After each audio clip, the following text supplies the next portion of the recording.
I think you look at TCU, and again, we're looking for a balanced team, offense and defense, and they have gotten behind in some games.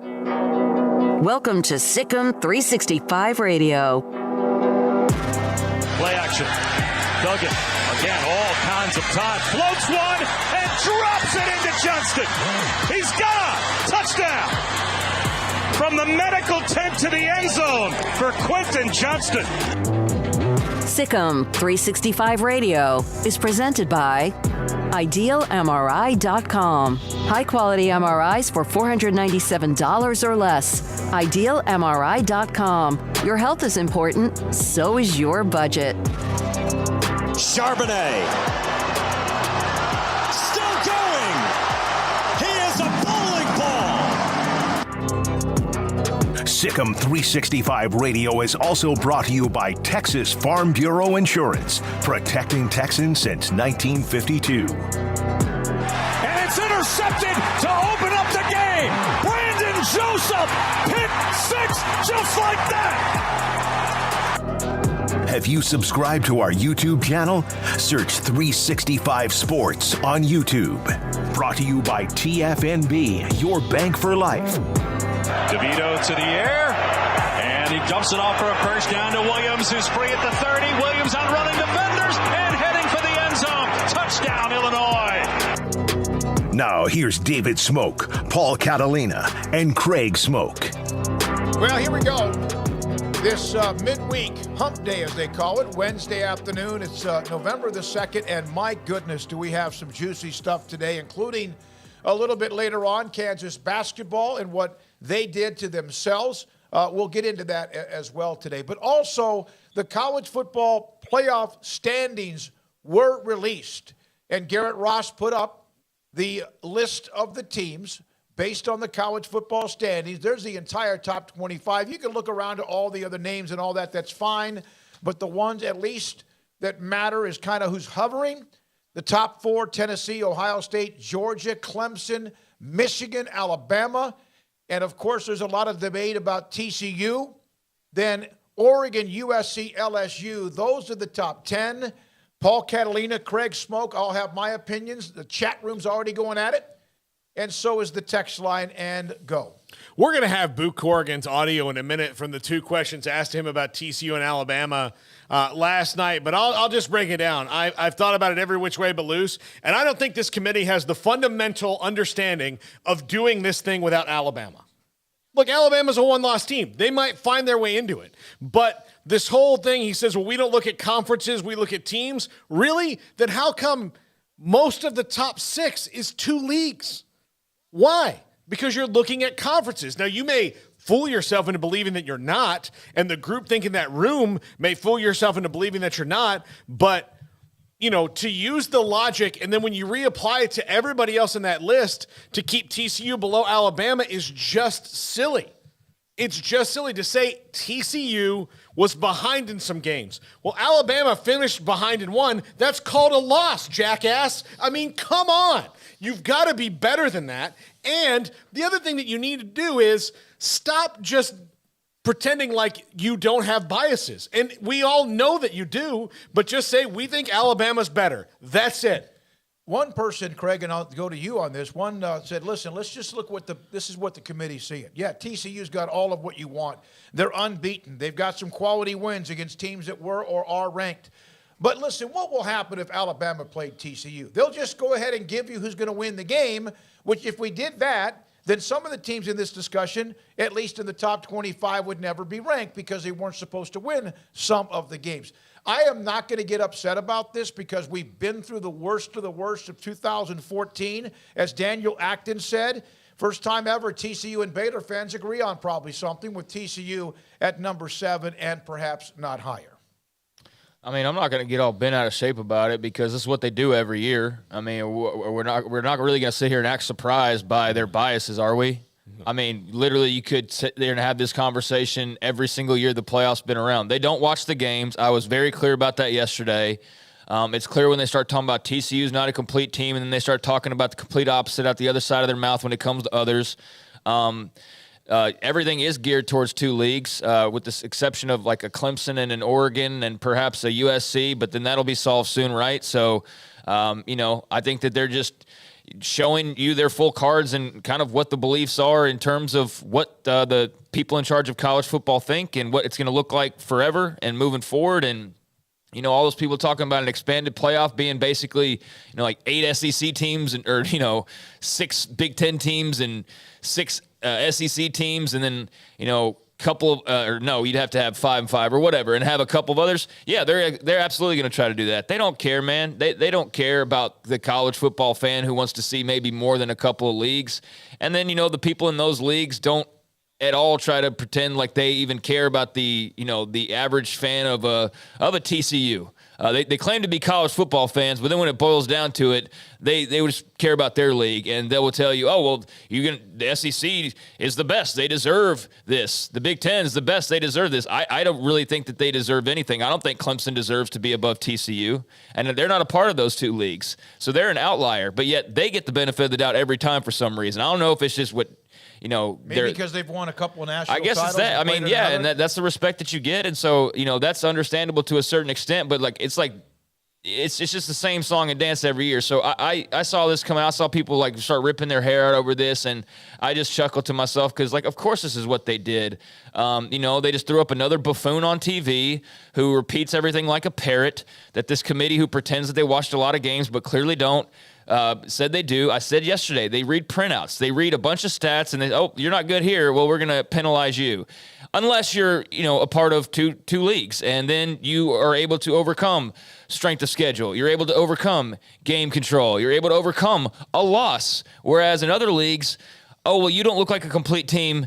You're number 7, even though you're unbeaten. That's basically what they just went up. And then, we give them attention, which I hate that I'm even talking about it because we give them the attention that they want. They're sitting back just chuckling right now well, you're still talking about it. Well, kind of have to, covering college football.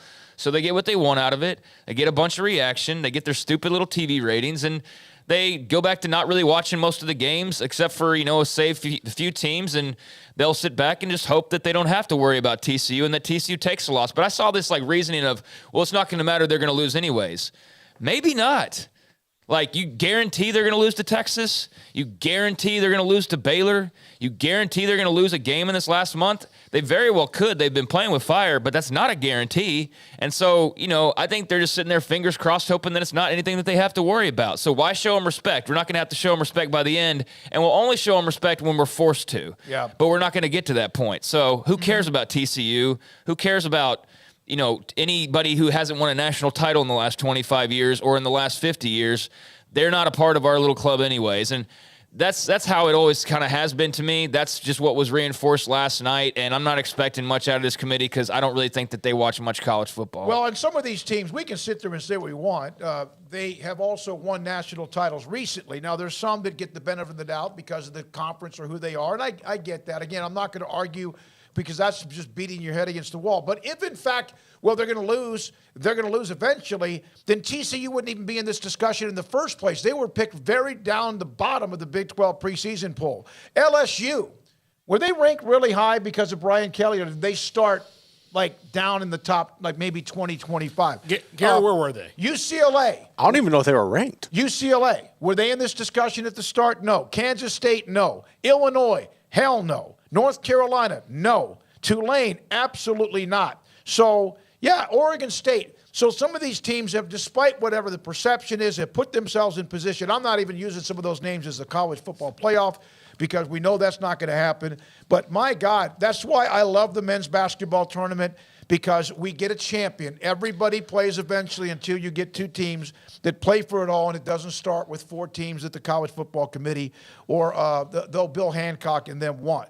Clemson, with this, all due respect, have they looked – now, they turned the corner a couple weeks ago when they played Florida State, but have they looked like one of the four best teams in the country, or are there even four best teams in the country? Well, look, if you're grading on the TCU standard, I would say that their seasons are kind of similar in that, you know, they play with fire a little bit, but ultimately they're better than everybody that they played, so they win games. Well, if they played with fire, then Alabama's played with an absolute blowtorch. Exactly. So, yes, Clemson is there because they have two national titles and they've been in this playoff, and the ACC, for some reason, has a better reputation than the Big 12, which it shouldn't be about reputation. Because they've won national titles. Yeah, nothing should be about reputation, though, because you're not doing the playoff of all time.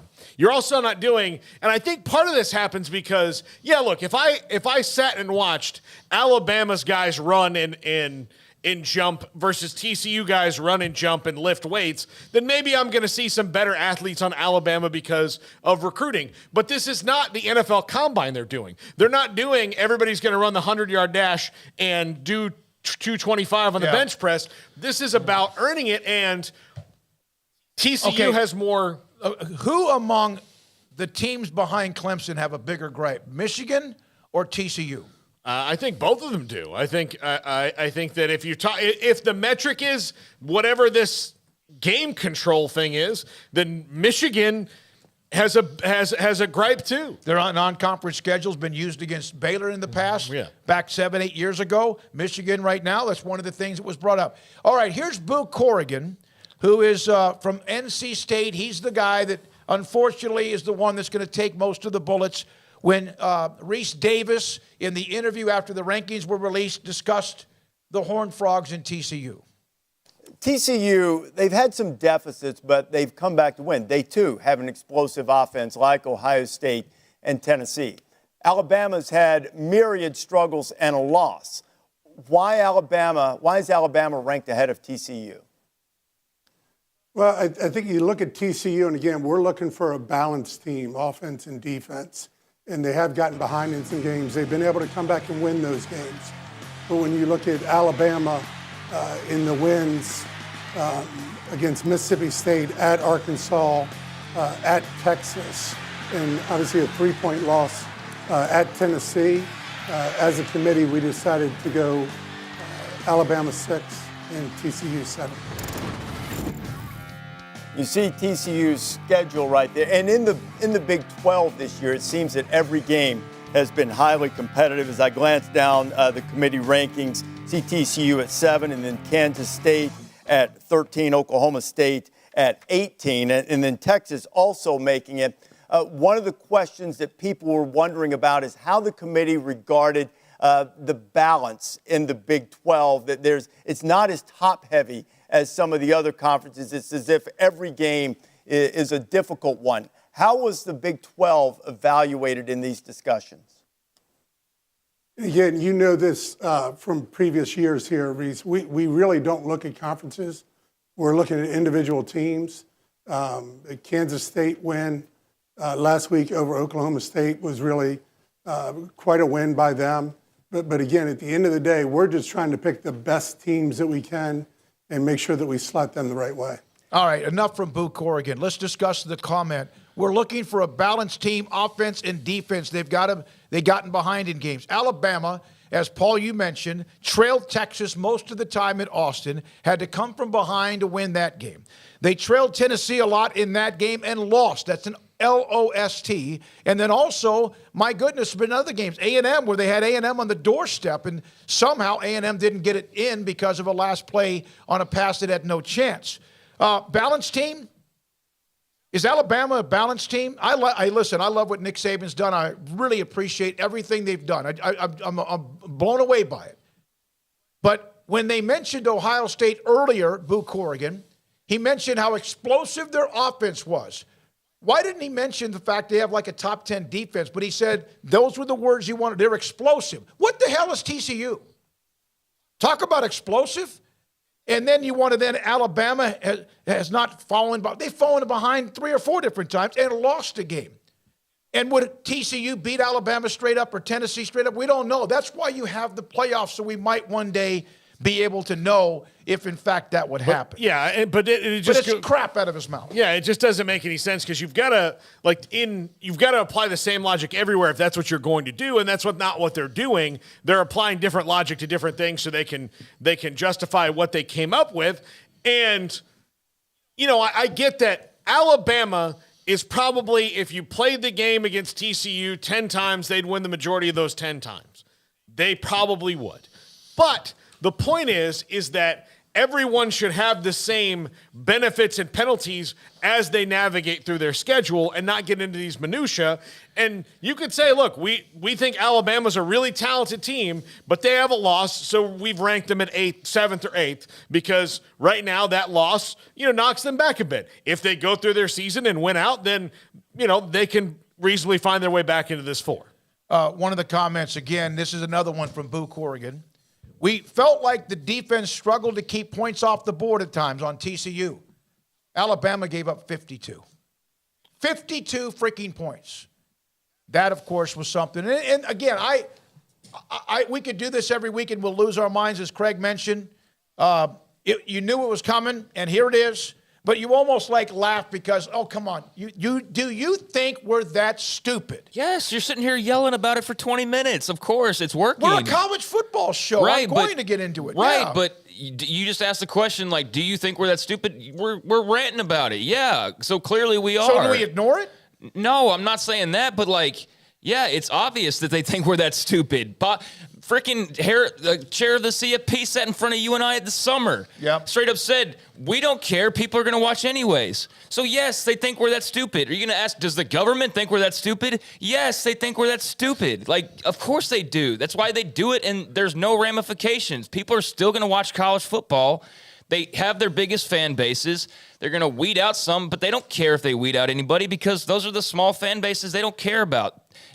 Yes, it's a total situation where they think we're that stupid. Well, absolutely. And that's why I'm not sitting here getting all bent out of shape about the first set of the CFP rankings. I understand that. And I'm not getting bent out of shape over Alabama, of all teams, being above TCU. I get the benefit of the doubt, but guys, do you think in an expanded playoff, Alabama's not going to be a shoo-in every year no matter what? Of course they are. So we're going to lose our minds over Bama, of all teams?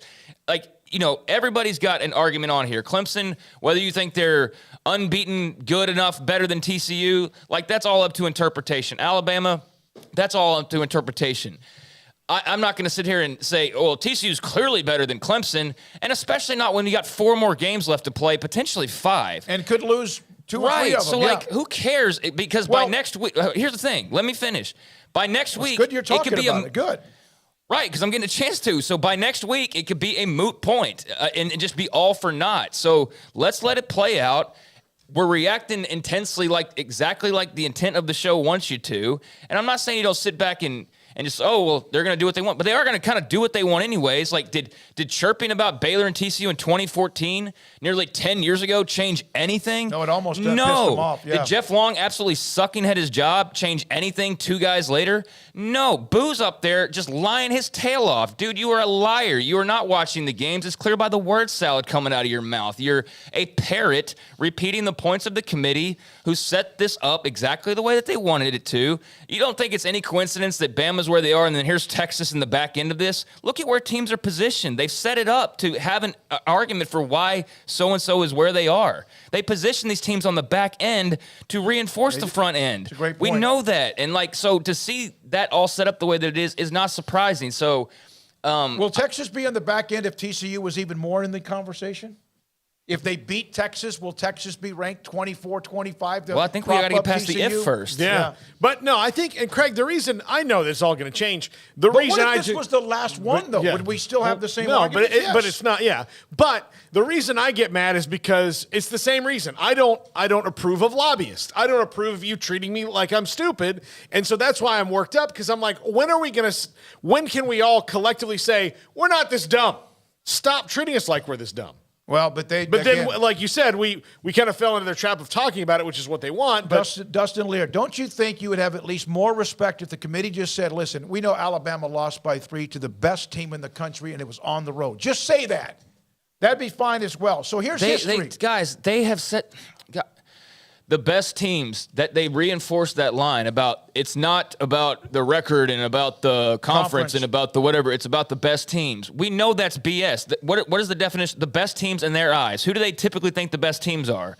The teams from the same exact places. Or the same teams. This is not year 3 of this. We've seen how this works.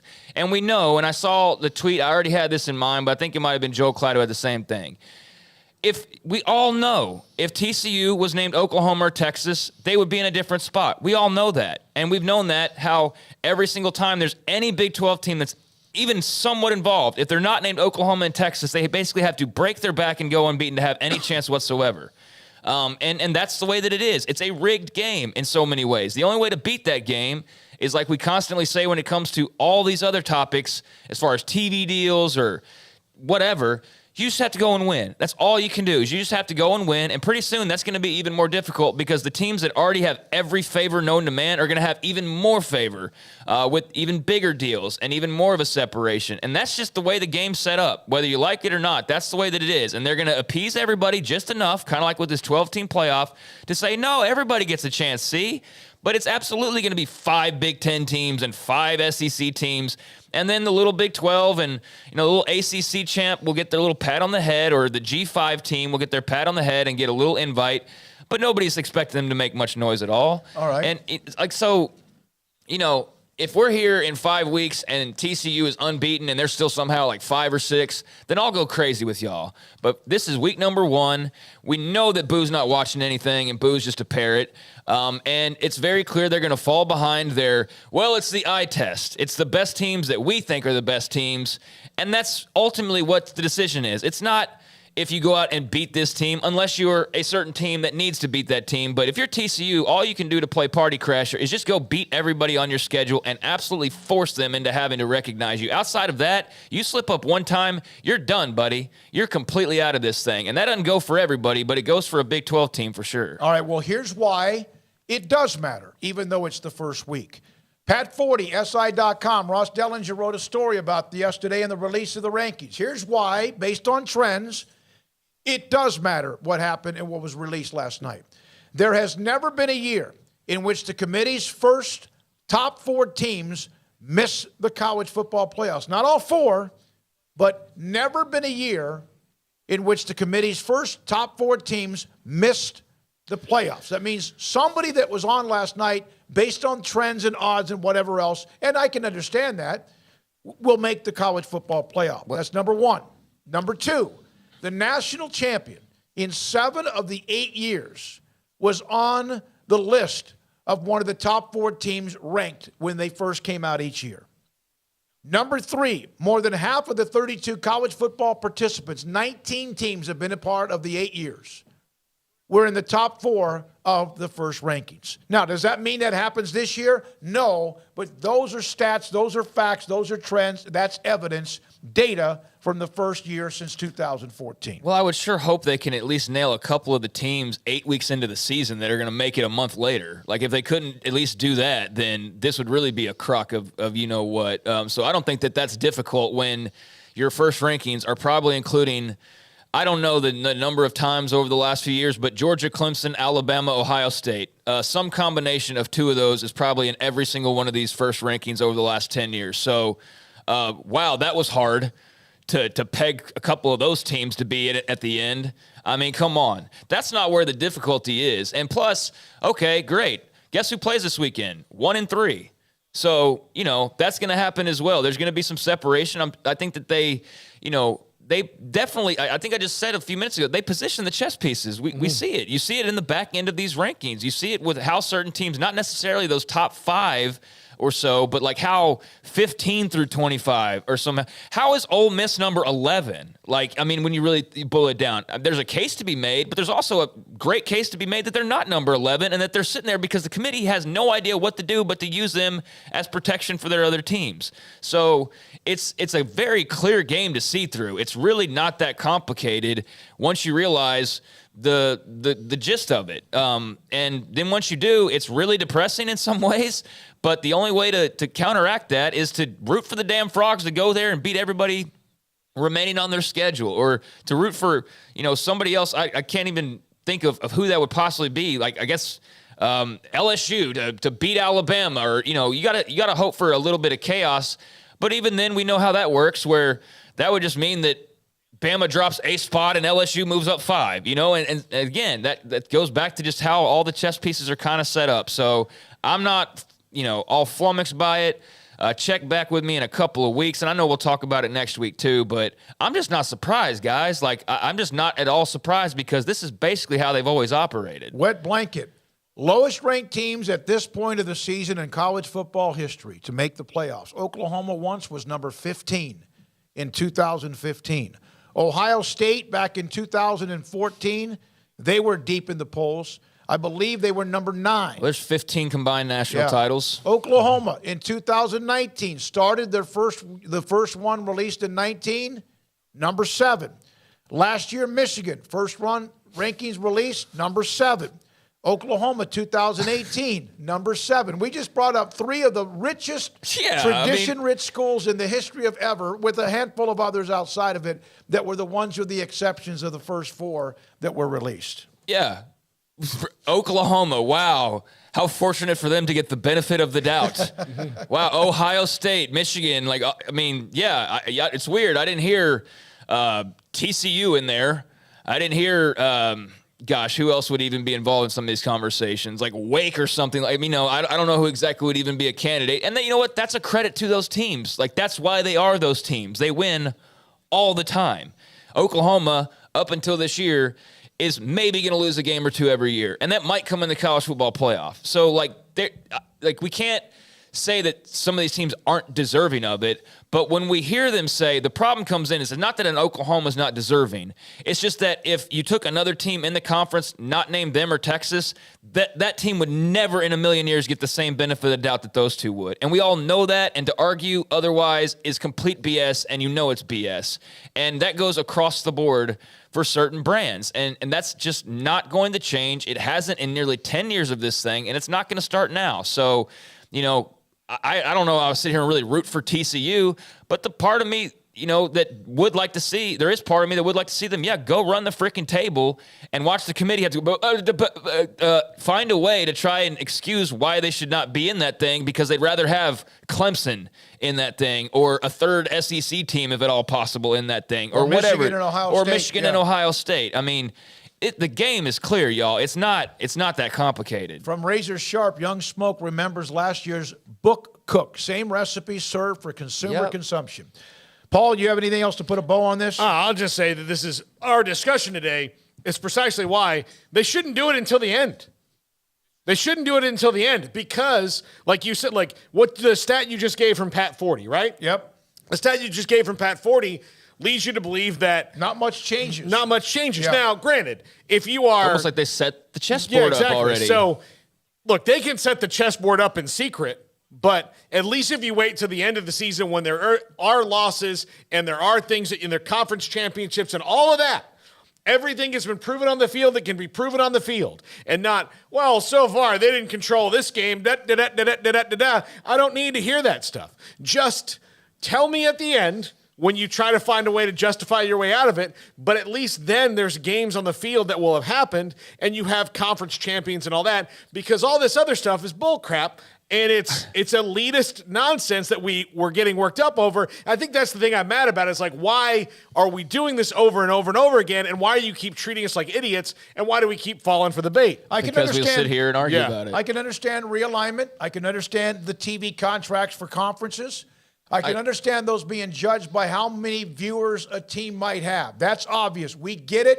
That is also true serum and evidence. But the damn national championship should not be judged by who has the biggest amount of eyeballs to watch the semifinals and the championship game, although I think that's part of it, too. That was UC Realist with that particular But the ratings are dropping, though, in the CFP.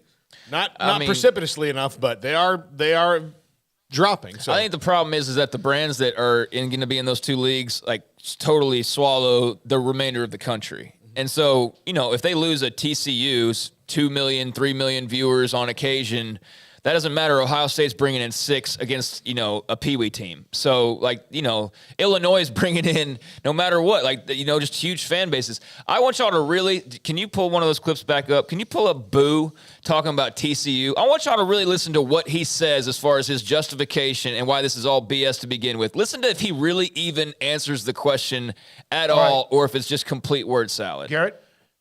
TCU, they've had some deficits, but they've come back to win. They, too, have an explosive offense like Ohio State and Tennessee. Alabama's had myriad struggles and a loss.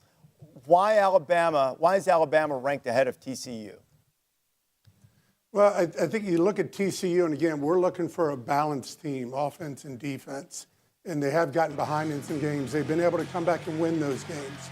But when you look at Alabama in the wins, against Mississippi State, at Arkansas, at Texas, and obviously a 3-point loss at Tennessee. As a committee, we decided to go Alabama 6 and TCU 7. He didn't really answer that question about TCU. Okay, stop that, Garrett. I know there's an... No, he did. He didn't answer the question. He just started talking about Bama's wins, and he didn't know. He couldn't have. I guarantee if you asked him to start. The question was why they're behind Bama. No, so I know that, but that's very okay. Fair enough. But that is a very generic answer. I think if you would have twisted the question in any other way and asked him to name 3 players on TCU, he probably can't do it. That's where I'm coming from on this. That just sounds like word salad to me. And him, that's the committee though. That's been the committee since Jeff Long. These guys get up there and they get their attention, or they get whatever they get out of doing the gig.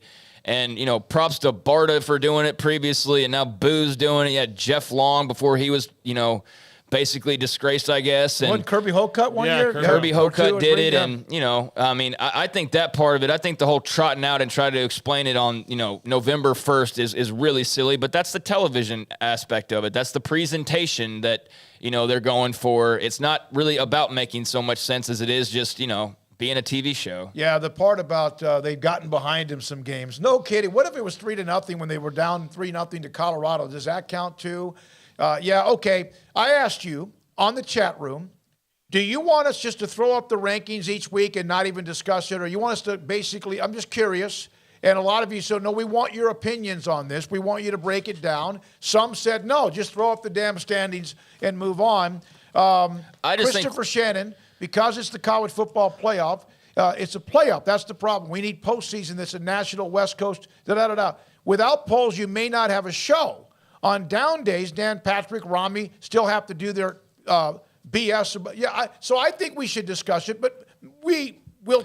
Obviously, the first one gets me riled up because it does every year, and I'm an idiot for doing that. That's the thing. I'm an idiot? Sure. But that's the thing, though, is we can talk. I don't have a problem talking about it. I have no issue talking about it, but I'm not going to sit up here and act like it's not exactly what it is. I'm not going to come up here and be, oh my gosh, I can't believe they left TCU at 7. Of course they did. They were never going to have them at 3 or 4. Are you kidding me? Nobody could have really believed that, guys. Come on. This show has not changed in its entire existence. The first set of rankings have never changed. The last set of rankings won't be any different than they typically are. We know the trick. We know the deal here. And look, I'm not even arguing against I'm not saying that Ohio State or Alabama or Clemson or whoever else you want to throw in there. I'm not saying Tennessee. Tennessee deserves to be one as far as I'm concerned. Great. Let's talk about some of the positives. They deserve to be one. 1 versus 3 this weekend. That ought to be fascinating. You can argue if Georgia should be over Ohio State or vice versa, or whatever you want to do. There are some interesting angles here. It's just that to get all, riled up over, I can't believe. Of course you can believe. Because every year it's the same thing. So I think as long as we keep that mindset, as far as it's already set up the way that they want it, and barring a TCU going on an undefeated run or somebody just going crazy over the last month, it's pretty much going to be this skeleton that they showed us last night. If we can deal with that and just get over that fact, then we can have a real conversation about it. But let's not act surprised by how they set it up to begin with. I'm not so sure that I'm acting surprised. What I'm saying is bullshit. Okay. Is what I'm saying. Well, then, okay, right. Sure, too. That too. And it's, again, Paul, you nailed it with what you said as well. Some of you say just throw up the rankings, and some say, no, we want you guys to discuss it, and we are. And I might have just ruined the first segment for our later on replay on Sports Tonight, CW channel tonight at 10:30. I'll repeat what I said about I understand, but if TCU was named Oklahoma or Texas, absolutely they would be higher, and there's not even a doubt in the world about that. Yeah, absolutely. Yep, absolutely. We're looking for a balanced team. Oh, has fallen behind it in many games, and well, they again that comparison compared to Alabama. And listen, Alabama's really good. This is not anti-Alabama. This is not anti-Michigan or Clemson, as you mentioned. It's just, God, wouldn't it have been refreshing as hell if they would have had the 4 and maybe Clemson, Michigan, or Alabama were behind TCU? It might have been false hope, but wouldn't it have been refreshing? If just oh my God! If you just, if being undefeated is an important thing, then just reward them when you can, and then you can that narrative, like you said, if it's in their mind already, can play itself out when everybody loses, especially if it is TCU. That's just one of those things that's kind of, and I think it's that you worry about there's bias over. They're all not running the same course here. No. Yeah, golfers go and play in a tournament, and everybody plays from the same tee boxes, and every single hole is the same that everybody plays. It would be like if you were playing in that you had no sand traps, and then the other guy had them all over the place. Yeah, that's what it is. All right, one final note on this. Because of who TCU plays this week, with all due respect, Texas Tech, if they win, whether it's 50-20 or whatever it might be, and they move up, unless somebody in front of them is blown out, and it wouldn't be Georgia, Tennessee, unless that's like 36-3, then it just goes to prove again, well, we'll just move them up a little bit just to kind of get those who are disgruntled. No, make them earn it, which they have so far. But, man, okay. If you had to bet that, the top 6 right now, Tennessee's going to play Georgia this weekend, you think Georgia's going to fall outside of a blowout like 5 spots out of the mix? No, absolutely not. They'll probably be like 5 with a loss, maybe. You think Tennessee's going to fall dramatically if they lose? No, they're going to be like 4. Unless they get beat like it was Oregon. Yeah, or 5 and still be right there in the mix. And then whoever of those 2 in the SEC East will represent the SEC East. And then Alabama plays LSU, which would be a great win if they get that one. So then they're not going to move anywhere. Yeah, I mean, you can just already see how there's kind of a blockade that's been set up in the top 6 that even if you have a Tennessee lose, they're not going to fall more than 5 spots unless they get absolutely embarrassed. Alabama's not going to fall dramatically because they never really have, no matter what the loss, no matter what the situation has been. So I do think Alabama's teetering, like they can't have another loss or they're done. But, there is a route where if they just keep winning and Tennessee only loses the SEC championship game, well, guess what? I mean, same thing you could probably apply in some ways to, kind of a Michigan-Ohio State scenario. But, yeah, I mean, you look at those top 6 and Bama, Michigan, Clemson, Georgia, Ohio State, and then Tennessee. And Tennessee, what's funny about them to me is they are basically the old Baylor teams that could not get respect to save their life because they ran a gimmick offense and they didn't play anybody. But now Josh Heupel's doing the exact same thing Art Briles was doing, but he's doing it in the SEC, and all of a sudden it's the greatest thing known to man, and they're clearing away the number 1 team in the country. And I kind of find that to be a little bit of BS too, how the whole narrative has changed on the gimmick offenses, because now the teams that they care about are doing those same things. So it's cool and it's real football. And it's, all the rage. Classic game. Whereas 10 years ago, the Big 12 was just a shootout conference that plays no defense and blah, blah, blah. But now they're doing the same thing years later, and it's suddenly the peak of college football existence. Like, that's some more hypocrisy that I just can't even really stomach. Desmond Howard, after the game, said, listen, there was no defense, but what a great game it was. It was so competitive. It was 61-58 Baylor and TCU. Oh, my God, there's no defense being played. They didn't mention the fact it was an absolute classic as well. Whoever would have won that game. When we come back, Brent Hubbs covers Tennessee, the number 1 ranked team in the country in the college football standings. He will be our first guest today. Then we get into what's going on with Georgia and Chip Towers. This is 365 Sports. Waco Regional Tennis and Fitness on Lakeshore Drive in Waco, where you can change your life. Get fit. It's not about just losing weight. It's about being in shape. It's about being fit. There's a guy that I met there. I've seen him for the last 2 or 3 weeks, and he's been there almost every morning. His name is Justin. Justin was going to join another gym. He was at some sort of fundraiser, put money down for a silent auction for a membership to Waco Regional Tennis and Fitness. He won it. He's been there every morning. He has a goal that by January 1st, he and his buddies are going to run a 5K. A 5K. I said, how many of your buddies? He goes, a handful of us. He's doing this every day because he wants to reach a goal. He wants to feel better. And on top of that, he's getting fit. That's a great story that happens every day at a gym, and this gym is Waco Regional Tennis and Fitness on Lakeshore Drive. They also have day passes. They have week passes if, in fact, you're in town for the holidays or if you're in town for a long time, even on a tour or watching Baylor, something there. They have that available, too. It's a new month. They have 40-plus exercise classes. Boot camp is probably the one that can test you as much as anything you could imagine, Tuesdays and Thursdays at 5:15. So remember what I said about Justin. Be Justin. Get in shape. Get fit. Have a goal. Accomplish it. Feel better. Waco Regional Tennis and Fitness on Lakeshore Drive in Waco.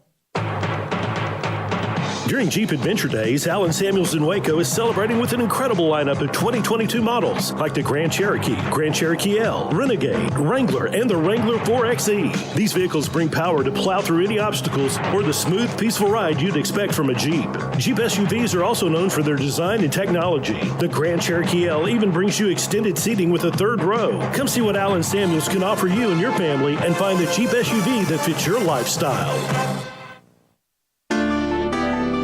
It takes time to reach goals.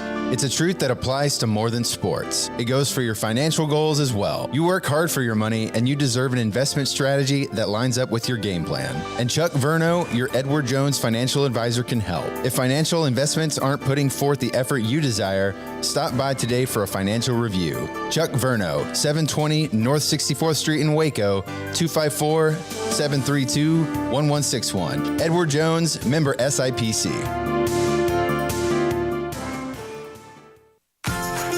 Automatic Chef Canteen is a full-service micro-market vending and office coffee provider with state-of-the-art vending equipment, a wide variety of products, and offering custom-fitted micro-market vending office coffee solutions for your employee break room.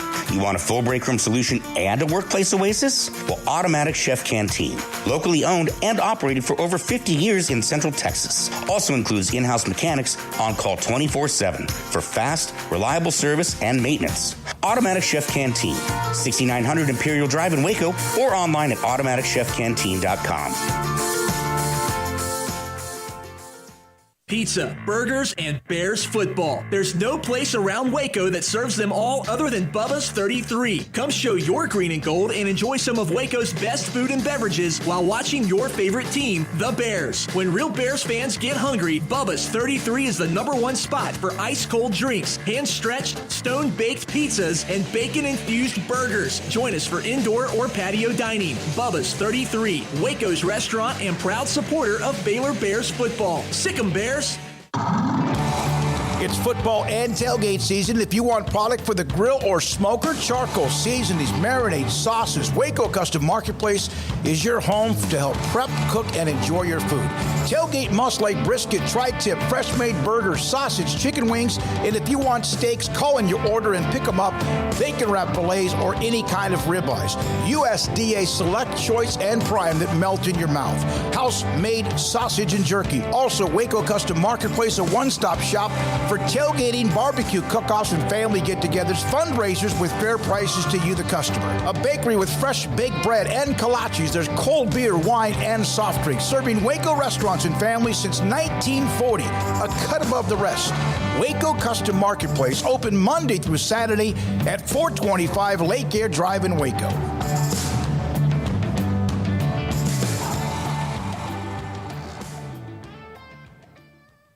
In Texas, there's pea-size hail and baseball-size hail. Guess which one hit our house? We didn't even know where to begin, but we called our Texas Farm Bureau insurance agent, and he was so reassuring. He knew exactly what to do to get our house back into shape and our lives back to normal. Now, we're even more thankful for the roof over our heads. Stop by and see our agents at one of our 3 McLennan County locations. Coverage and discounts are subject to qualifications and policy terms and may vary by situation. Welcome back to Sikkim 365 Radio. The 3 o'clock hour is sponsored by Waco Custom Marketplace. Meats, sweets, Texas treats, and a cut above the rest. 425 Lake Air Drive, Waco. We will hear from Brent Hubbs momentarily from VolQuest.com. He covers Tennessee. Chip Powers at the 4 o'clock hour.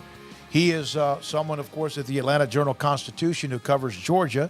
Those two play in Athens this week, and so we'll try to highlight what is really maybe the game of the year before it's all said and done, and what also, of course, is a great battle in the SEC East with Tennessee right now number 1 in the college football standings and Georgia at number 3. There was one other story, and it might be a pretty good time because Paul's not on the set because he's not allowed to discuss this. This is not college football.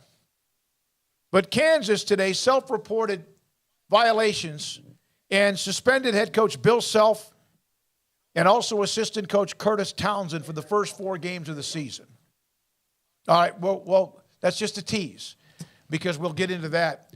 And by the way, part of self-reporting it, Kansas then put Oklahoma State on another year of no postseason because that's just the way it works. We're now joined by Brent Hubbs, covers Tennessee, VolQuest.com. Brent, thank you very much.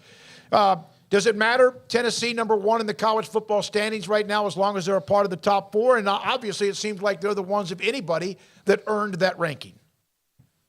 Yeah, I mean, I think it's exciting for everybody at Tennessee because Tennessee's not been here. I mean, this is virgin territory. I mean, Tennessee fans don't know how the rankings even work, like what all the factors are. So it's been a long time since Tennessee was in this kind of relevancy. And whether you're 1, 2, 3, or 4 at this point, it doesn't matter. You're in the conversation. You have a place right now, but you got to go out and take care of business, obviously. And for Tennessee and Georgia, that means a huge showdown on Saturday. But for recruiting for Tennessee and all the publicity they're getting right now, you can't buy this. I mean, so it's a big deal for Tennessee for sure.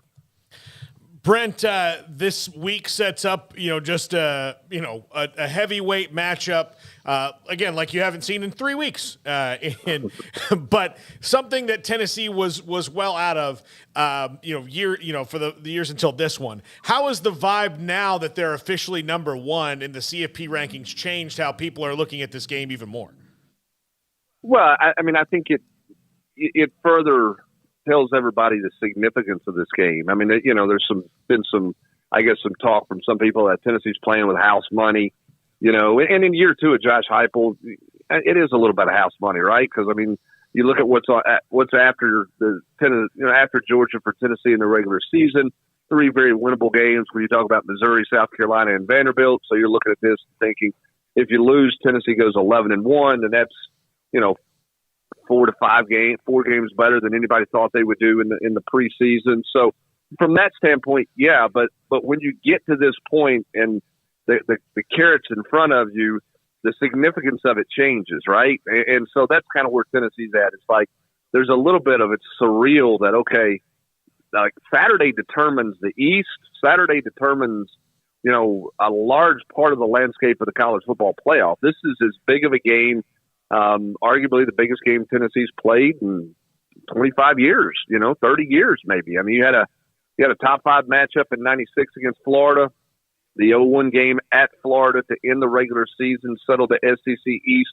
This is probably the most comparable game that way, but both of those were long before the playoffs were ever established. So, this is a surreal feeling, but it's also a reality that, hey, Tennessee can win this thing, right? Like Tennessee's in a great spot. They just got to go out and keep playing the way they've been playing. So I think Tennessee fans are just still trying to get their head around it a little bit.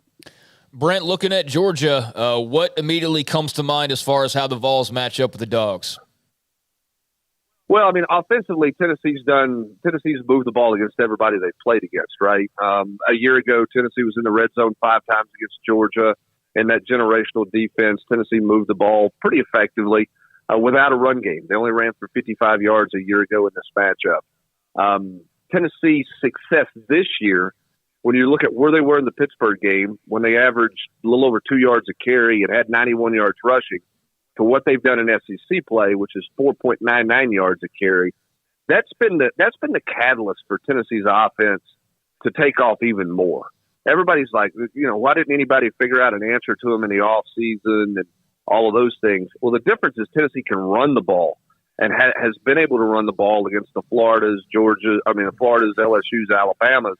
Can they do that against Georgia? I think that's a big question mark for this offense. If they can run it effectively, then it changes what Georgia can try to do defensively against Tennessee. On the flip side for Tennessee, to me, it's about getting off the field on third down.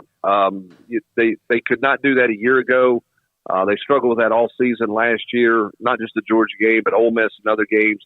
This year, Florida stayed in that football game because Tennessee couldn't get them off the field on third and long. Kentucky had 10 opportunities of 3rd and 7+, but they went 0 for 10 last week. Tennessee's not going to shut Georgia out in that scenario all night long, but can they get off the field enough and get enough stops against this Georgia offense? Sometimes teams that aren't used to being where they are at times can hyperventilate, but it seems like Tennessee has really, in a lot of ways, Brent, they've hugged this. They've really enjoyed this, haven't they? Yeah, they have, and that's the mentality of the head coach. Josh Heupel's a Heisman Trophy finalist. Josh Heupel won a national title. He played on the biggest stages. He played in the spotlight at Oklahoma. And as he has said multiple times and has told me privately multiple times, listen, man, what are you going to do? Tell them to not get on social media to avoid it? Like, how are you going to avoid this? You're not going to avoid it. So you can't scare your team about it. You have to be open, transparent, and honest about it. Like, look, your guys' hard work has put you in this position. If you want to stay where you're at and continue to move forward, you got to keep working hard, and you got to continue to go about your business the right way. But there's no point in changing your routine because it's a big game, changing your practice habits, changing your media availability, telling your kids they got to log off of social media and all those things because it's just ineffective. So Tennessee's routine this week is the exact same routine they had against UT Martin. Now, there may be one extra national interview or two that somebody has to do, but nothing else has changed about their preparations every day. And I think that has been beneficial to this team and has kept this team from, as you say, hyperventilating with everything that's going on with them and all the excitement surrounding them right now. So what has been the meteoric rise of Jalen Hyatt, who was, everybody probably knew he was a good player, but I don't think anybody saw this coming, Brent. Well, the biggest thing is Jalen and his commitment to the game. Last November, Jalen Hyatt walked through the football complex every day after practice with a hoodie on, the hood on his head, his earbuds in, and his head down, looking straight at the ground as he walked out. He was not very happy. He was not very locked into the football team. He was not very locked into his game. He was not having a lot of fun, to the point a lot of people wondered if he would even potentially look around in the offseason. He had a conversation with Bayless Jones, who went on to the NFL draft and was taken by the Bears. And Bayless, who took his job last fall when Jalen was a bit banged up, Bayless told him and said, listen, this offense is tailor-made for you in the slot position. If you will commit to the game, you're going to make a lot of money, and you're going to make a lot of money fast if you're willing to commit to it. And it resonated with Jalen. I mean, it totally resonated with him, and he got with Hendon Hooker, and they worked on their chemistry, and Jalen caught a bunch of balls the entire summer, and he got locked in for football. He got really focused for football and committed to his teammates, committed to being a better receiver, and you're seeing the results of it. I mean, Tennessee's always felt like he could be a great fit in this offense because he could run, and it was just a matter of Jalen focusing on football the way he needed to get better, and Jalen's done that. Brent, how do you think the defense has evolved over the course of this season? Better in the defensive front. Rodney Garner, Tennessee's veteran defensive line coach, made a commitment to play a bunch of guys. They're playing 11 guys on the defensive front right now. A year ago, they played about 5, and guys in the second half of games were wore out. The back half of the season last year, guys were wore down.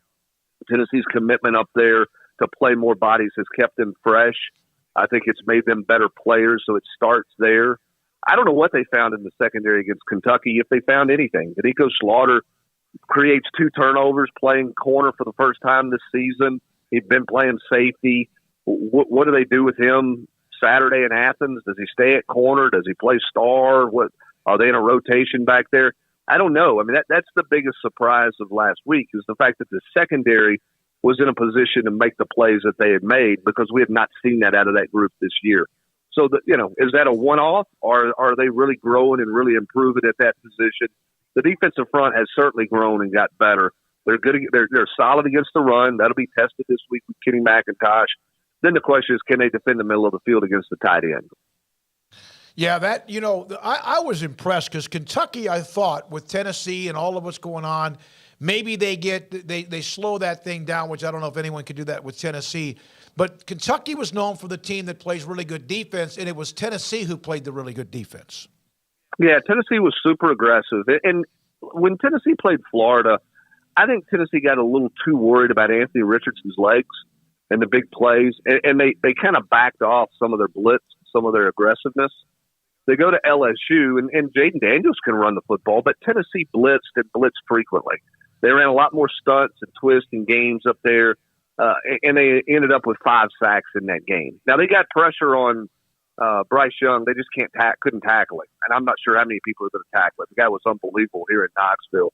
They got 4 sacks against Will Levis, who didn't move very well. Stetson Bennett's sneaky with his feet. He makes good decisions, so he can get you 7 yards and convert 3rd and 6 if you're not careful. Rush lanes will be important. But again, in the secondary last week, Tennessee was super aggressive. They played tight coverage. They did not fear getting the ball thrown over their head. Will they play that way this week against Georgia, who, again, their best receivers have been their tight ends and really Kenny McIntosh? It's not a knock on Ladd McConkey. But outside of Ladd McConkey, they haven't done a whole lot out wide at the receiver position. So how aggressive is Tennessee's secondary going to play in coverage on Saturday? Brent, thank you very much. This has been fun. I know you know, as a guy who covers them, to watch what they're doing. They've been a great story, and we'll see what happens with Georgia, and they still have a chance to be a great story, and good luck this weekend. Thank you. Appreciate it. Thanks, guys. Have a great day. Appreciate Brent Hubbs. We have a lot of analysts throughout the country based on the stories of that week, the games of that week, the wins before, who had elite wins or ones that might be on the ropes a little bit. And it's great to have Brent, who covers Tennessee, for us. Well, I mean, they're basically guaranteed a playoff spot as long as they win this weekend. I mean, they'll be number one. They'd win number one. They won't lose a regular season game because nobody's good enough to beat them. And at worst, they lose in the SEC championship game to Alabama. They're not going to fall 3 spots out of the top 4. So basically win this weekend, and Tennessee is a guaranteed playoff team with 4 games remaining, including a conference title game.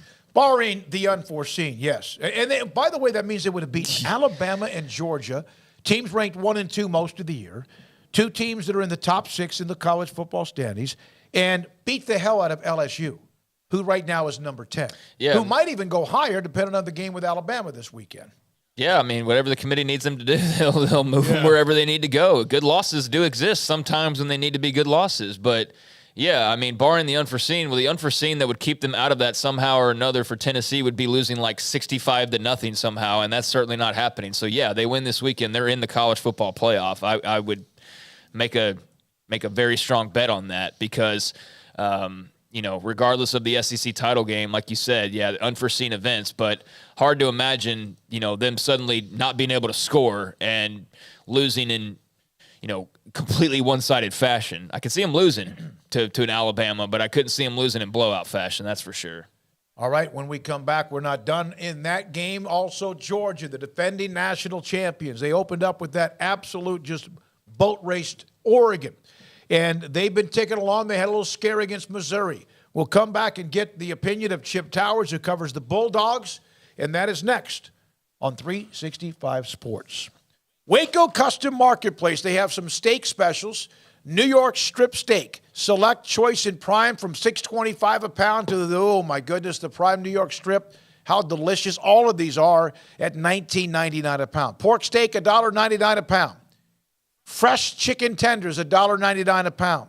Regular snack sticks, $5.99 a pound. And jalapeno cheddar snack sticks are $6.99 a pound. Plus, they have the $100 steak box that you can buy for $90. Ask them more for the details. Every weekend, or not every weekend, but I try to always take out one of those big, thick bone-in ribeyes that I have in the deep freeze and put it in the refrigerator on a Friday evening. And then by Saturday evening, whether I put it on the grill, in the Ninja, it's just delicious. It is absolutely delicious. I get my bone-in ribeyes and all of my steaks from Waco Custom Marketplace. Waco Custom Marketplace, also your tailgate spot for what you need when it comes to product, charcoal, and more at 425 Lake Air Drive in Waco. In our logo and advertising, we say we are people that you can count on. What does that mean? It starts with providing a quality vehicle and quality service at a fair price. But it also means we do what we say we will do, and we treat people fairly with respect. It starts by hiring great people, good local folks who work hard with a caring attitude. Our employees are the real reason we are people that you can count on. Put us to the test and see for yourself that at Richard Carr Motors, we are people you can count on. Let Camille Johnson Realtors guide you seamlessly through the process of buying your dream home or selling your current one. Commercial, farm and ranch, or residential, Camille Johnson Realtors can smoothly and successfully lead you through any transaction. With a team of 28 experienced agents who are excited about serving you, Camille Johnson Realtors services the entire greater Waco area. If you're in the market to buy or sell, contact Camille Johnson Realtors, 104 Midway Center in Woodway, or find them online at www.camillejohnson.com. Camille Johnson Realtors, elegant, charming, warm. Welcome home.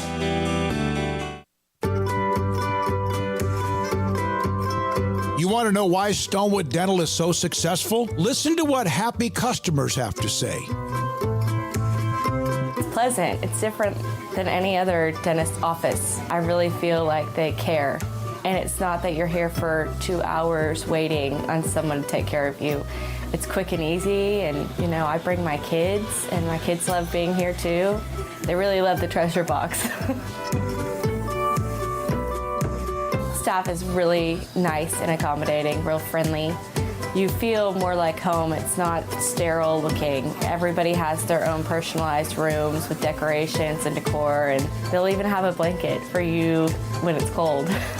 I've recommended people to actually come here, and they are patients now. I really love it here. It feels like family. Learn more, stonewood-dental.com.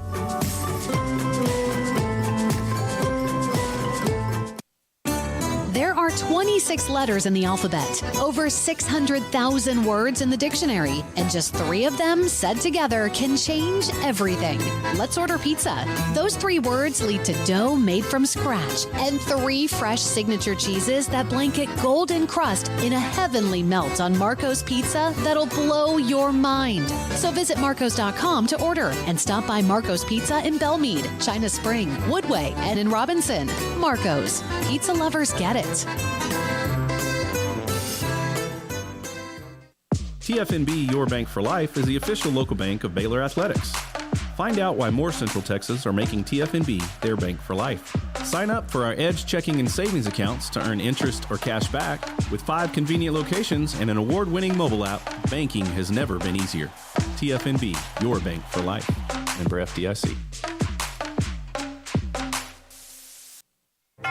Boots add protection. Good boots help you climb better and move forward faster.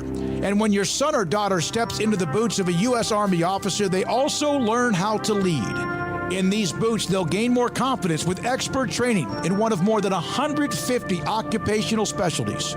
In these boots, they'll stand a little taller and lead a team with diverse backgrounds and areas of expertise to successfully accomplish whatever challenge comes next.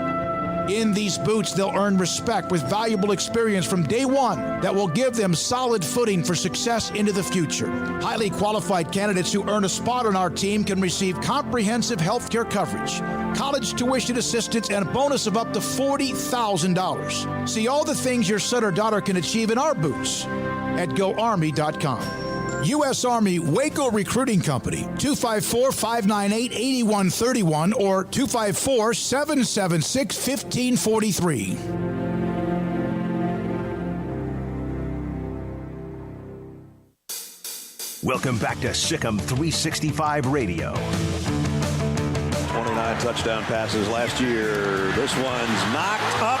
Bowers tips it to himself, and he'll score. Touchdown, Georgia.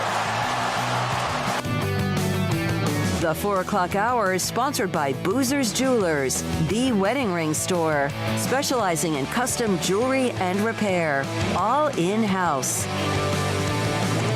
Now here's David Smoak, Paul Catalina, and Craig Smoak. Georgia, the defending national champion, right there in the mix. They have Tennessee at home in Athens coming up this weekend, and we're joined by Chip Towers, Atlanta Journal-Constitution, who we've had on before, back even when Baylor played Georgia in the Sugar Bowl a couple of years ago. Chip, obviously, Georgia has had a great year again. They had the one scare against Missouri. They have the blowout win against Oregon. But it seems like to me, because Tennessee has been such a great story, that perhaps they've been just a little bit under the radar. Do you agree? Well, under the radar, I don't know. But, I think in athletics, period, you're always looking for the new guy, the new story, the underdog, as the case may be. Lest we forget, until Georgia vanquished that beast that was Bama, last year in the national championship, Georgia was playing that role. Now, under Kirby Smart, that narrative has changed. I do, by the way, know who the coach of Georgia is. Anyway, that narrative has changed under Kirby Smart, where now he talks about it all the time. We will not be the hunted; we will be the hunters. And thanks to the college football playoff rankings last night, they kind of flipped the script on this game just a little bit, and suddenly they do look like the hunters rather than the hunted, with Tennessee showing up in town as the number one ranked team according to college football rankings. But Tennessee has been kind of the cheap pick anyway. Before them it was Kentucky earlier in the year. Before that it was somebody else. You're always looking for who's going to be that dark horse that comes out of the pack in the front, and this year that's Tennessee. So, Chip, how do you think that this Georgia team matches up with this Tennessee team, given Tennessee's explosive offense? Georgia hasn't really played an offense like this, but I don't know if anybody will all year unless they play Tennessee. So, as far as this year's team and the defense that they have, do you think that they can slow down the Vols? Yeah, I think they match up better than anybody else has so far. That's kind of it's the funny thing how it turns like this. It's like I get asked that every day. Do you think Georgia, you think Georgia can match up with this Tennessee? Yeah, they matched up with them last year. It was the same offense. And they match up with them this year. Georgia's defense is better by far than any defense that Tennessee has faced so far, and they're playing at home. That's tough. Georgia's lost one game in the last 5 years under Kirby Smart at Sanford Stadium. So, they match up. Now, they're not perfect, and if Georgia does have an Achilles heel, defensively, it is letting the occasional explosive play spit out of there. Last year they did that a little bit, but that's because they man coverage, and whenever you're man-to-man and you're playing in the SEC, those guys are fast and the quarterbacks are good, and they get it in there, and every once in a while, you're going to slip and that guy's going to go for 80, or you're going to bust the coverage. That happened against Florida this past weekend. You saw it. Malachi Starks busted the coverage as a safety and let the guy slip in behind him, 78 yards. But, that was one slip up in a game full of domination. And, Georgia, the flip side can also be, it can be described here with the fact that Georgia hasn't faced as explosive of an offense as Tennessee yet, but they're still winning by an average of 39, 32, whatever points a game it is. So there is margin for error in there. And Georgia's offense, flip side, I don't think quite gets enough credit. If you look at Alabama in the SEC stats, they're number one in everything. Well, who's number two? It's Georgia. So, I think it's a fantastic matchup, as the number one versus number three should be, and Georgia's at home, which bodes well for them. Do you think part of that, I don't know if it's disrespect, but do you think part of that's just the lack of marquee games ever since playing Oregon earlier in the year? Yeah, Georgia's schedule is terrible. It's always been, we've all, looked at, and listen, it's been terrible, but, normally Auburn's not looked at as a terrible game, right? It's kind of up to the other teams to sort of hold their part of the deal too. And so some of that's not Georgia's fault, but, it's a weak schedule. I mean, you've already played, Sanford and Kent State in the middle of all this. And, South Carolina looked good for a minute. They popped into the rankings for a while. Missouri's been good in the past, but they're not now. You're a slave of your division. Yeah, all you can do is play who you're scheduled to play. And then for whatever reason, this kind of always been the case for Georgia. Their schedule's always kind of been backloaded. I mean, back in the day, it used to be, Florida, Auburn, Georgia Tech. You ended every year with that, and that determined your season. Now it's been flipped around a bunch of times, but, Florida, Tennessee, Mississippi State, Kentucky. Florida's not who you expected them to be, but Tennessee's certainly way better. And Mississippi State and Kentucky have both enjoyed time in the top, not just in the top 25, but in the top 10. So, we'll find out just how good this Georgia team is over this month. But certainly everything's riding on Saturday's game. The Georgia tight ends, I think, have to be, probably amongst the top storylines in this game, especially knowing that Tennessee's not, completely they're not the strongest against the pass, let's say. What is your confidence level in Brock Bowers, his ability to maybe sling it around on Saturday? And obviously the tight ends would be a big part of whatever Georgia's offense is doing. Well, tight ends are what makes Georgia's offense go. I mean, that's what separates them from everybody else. All five of the they have 6 tight ends, but 4 of them are former 5-stars. And crazy. It's crazy and it's weird, and I don't know if Georgia set out to do that. Let's recruit the best tight ends you can possibly get and build our entire offense around. I don't think that's what happened. It's just sort of a confluence of circumstances, but I think that's what separates Georgia from everybody else. And I saw an interesting stat today. I can take no credit for it whatsoever. I read it in The Athletic, and I had no idea, but apparently 4 different teams Tennessee has played, their tight ends had their season high catches against them. Apparently it's a matchup problem for them, whatever they're doing defensively anyway. And the theory is that, they are hell bent on not getting beat deep. So they give a lot of underneath stuff. And the difference in Georgia with Brock Bowers in particular and Darnell Washington to some effect is that underneath can turn out to be long distance. Brock Bowers has all of Georgia's longest plays this season. I mean, the top 4, I think, all of them 70 yards plus, 75 yards plus. That guy's a freak. But so is Darnell Washington at 6'8", 270 pounds. And what they do with them, they have at least 2 of them on the field. Sometimes they go with 13 personnel, and they run that RPO with Stetson Bennett, rolling out there. And man, that can be a pass, that can be a run. Those guys are devastating blockers, not just okay blockers. They're tight ends who absolutely dominate tackles and outside linebackers. So, that's what Georgia does. And they do that. While they're doing that, they possess the football. This is the chief difference.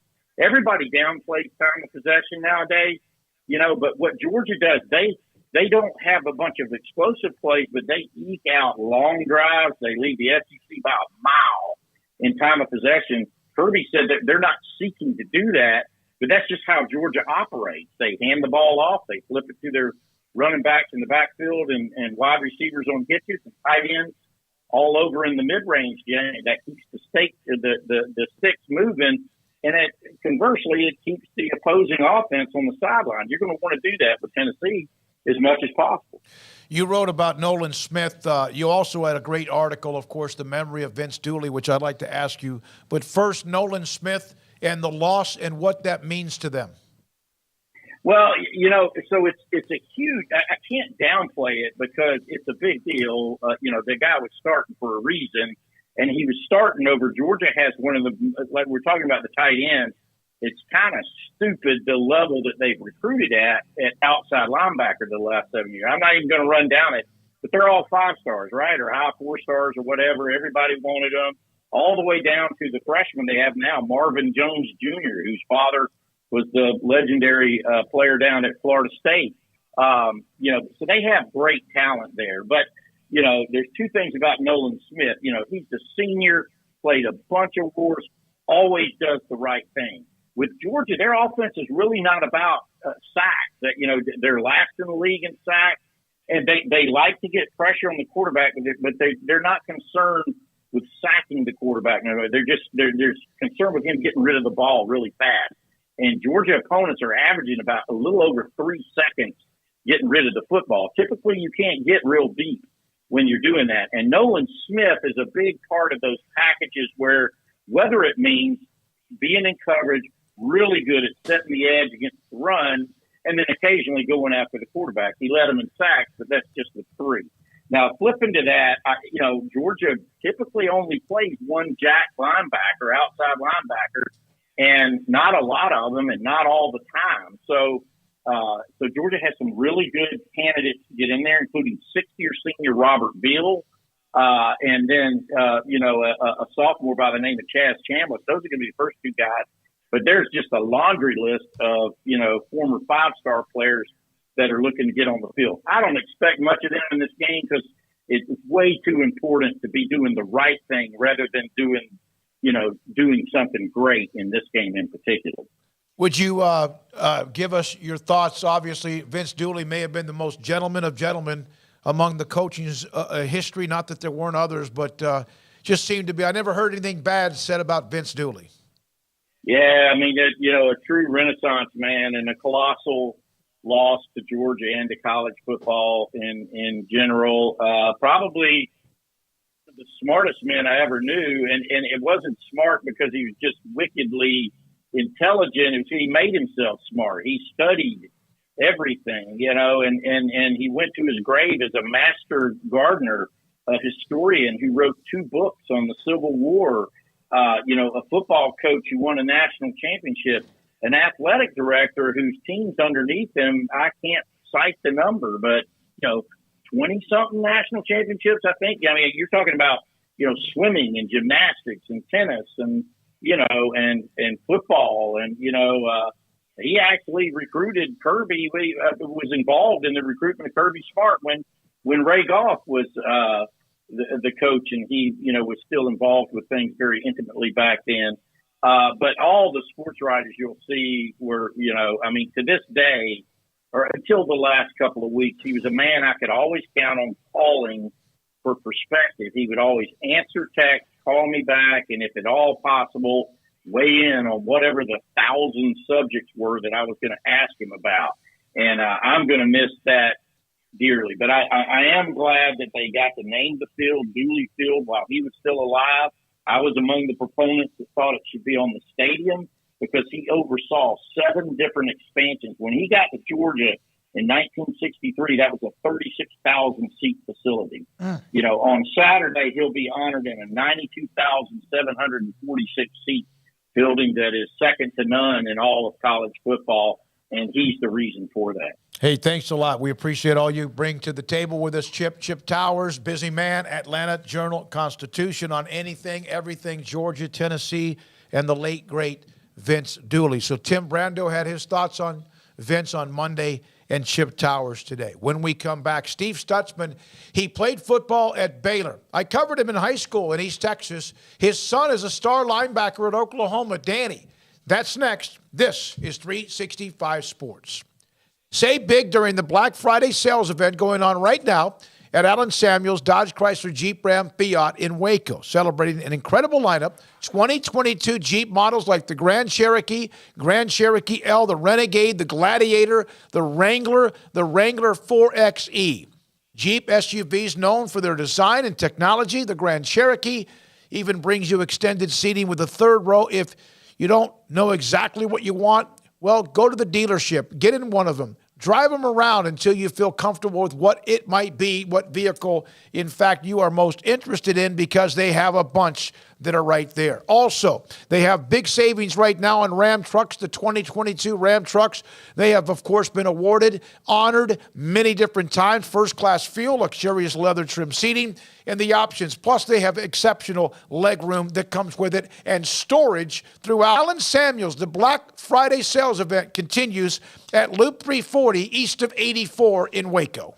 Make a winning drive to Genco and refinance your vehicle. Every loan can skip monthly payments for 90 days with rates as low as 3.75% APR for 48 months. Right now is the time to make a play. At Genco, we save you money by helping you pay less for your car. Every loan scores no payments for 90 days. Then have a chance to win 3 more months of no payments. Apply online today for an additional discount of 0.15% off our already low rates, subject to credit approval, membership eligibility, and loan policies. For more information, go to GencoFCU.org. Member NCUA. Three Nations Brewing Company has 16 different beers on draft with a new beer every Friday. It also offers 2 air-conditioned tap rooms, a large indoor beer hall, a second-floor mezzanine offering a great overview of the brewing company and equipment and patio where you can relax under the shade. Plus, you can now experience the new Three Nations Beer Garden Grill on our shaded patio. Grab a cold beer and enjoy a bite from our freshly prepared and delicious menu. Street tacos, quesadillas, freshly cooked burgers and dogs, and veggie burgers too. Nachos and so much more, all prepared and cooked on site. So come visit the award-winning Three Nations Brewing Company on East Vandergrift off I-35 in Carrollton.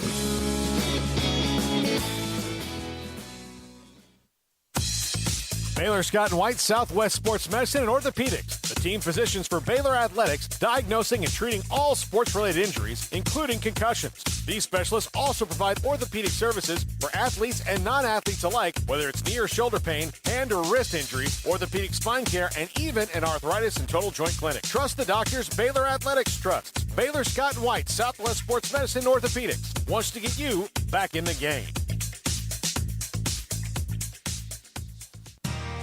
How did Edward Jones become one of the biggest financial service companies in the world?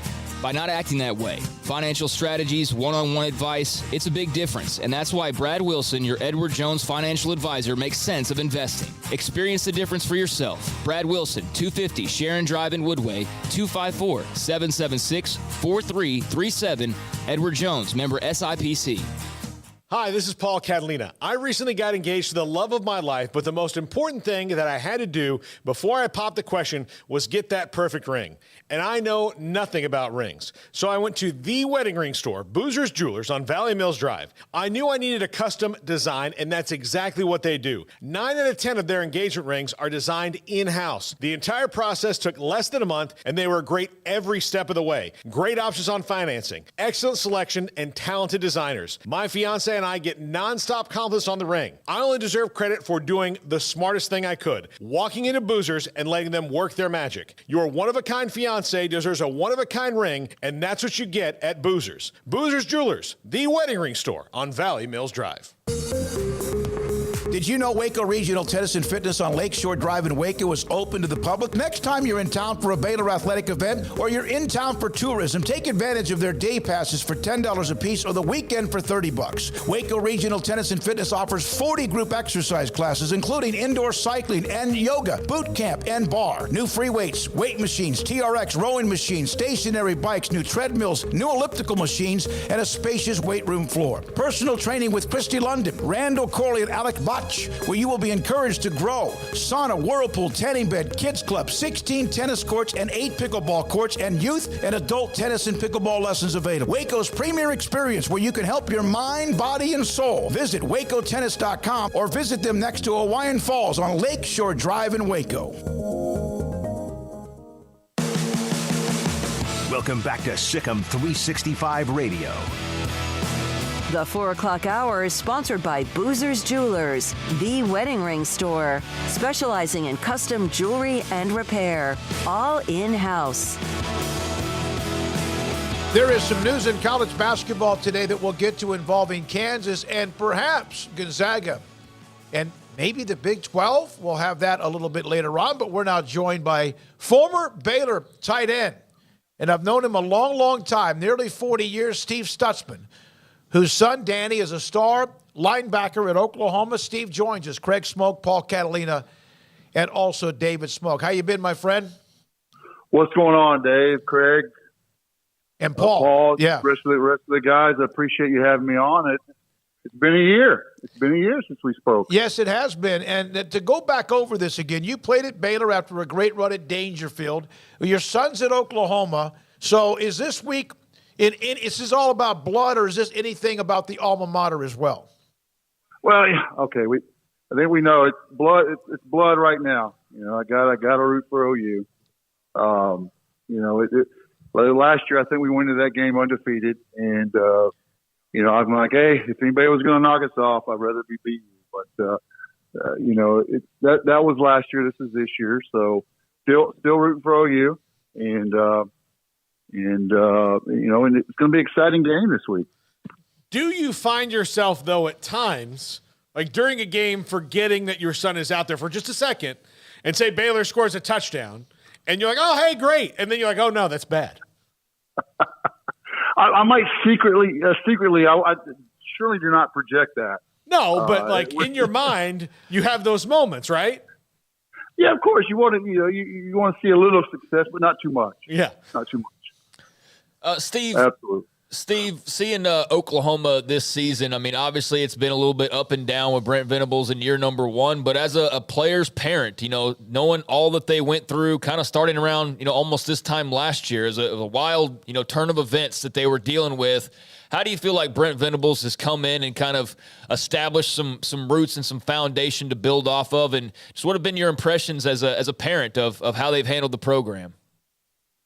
I think Brent's done a heck of a job. Obviously the way that went down with the old staff wasn't good.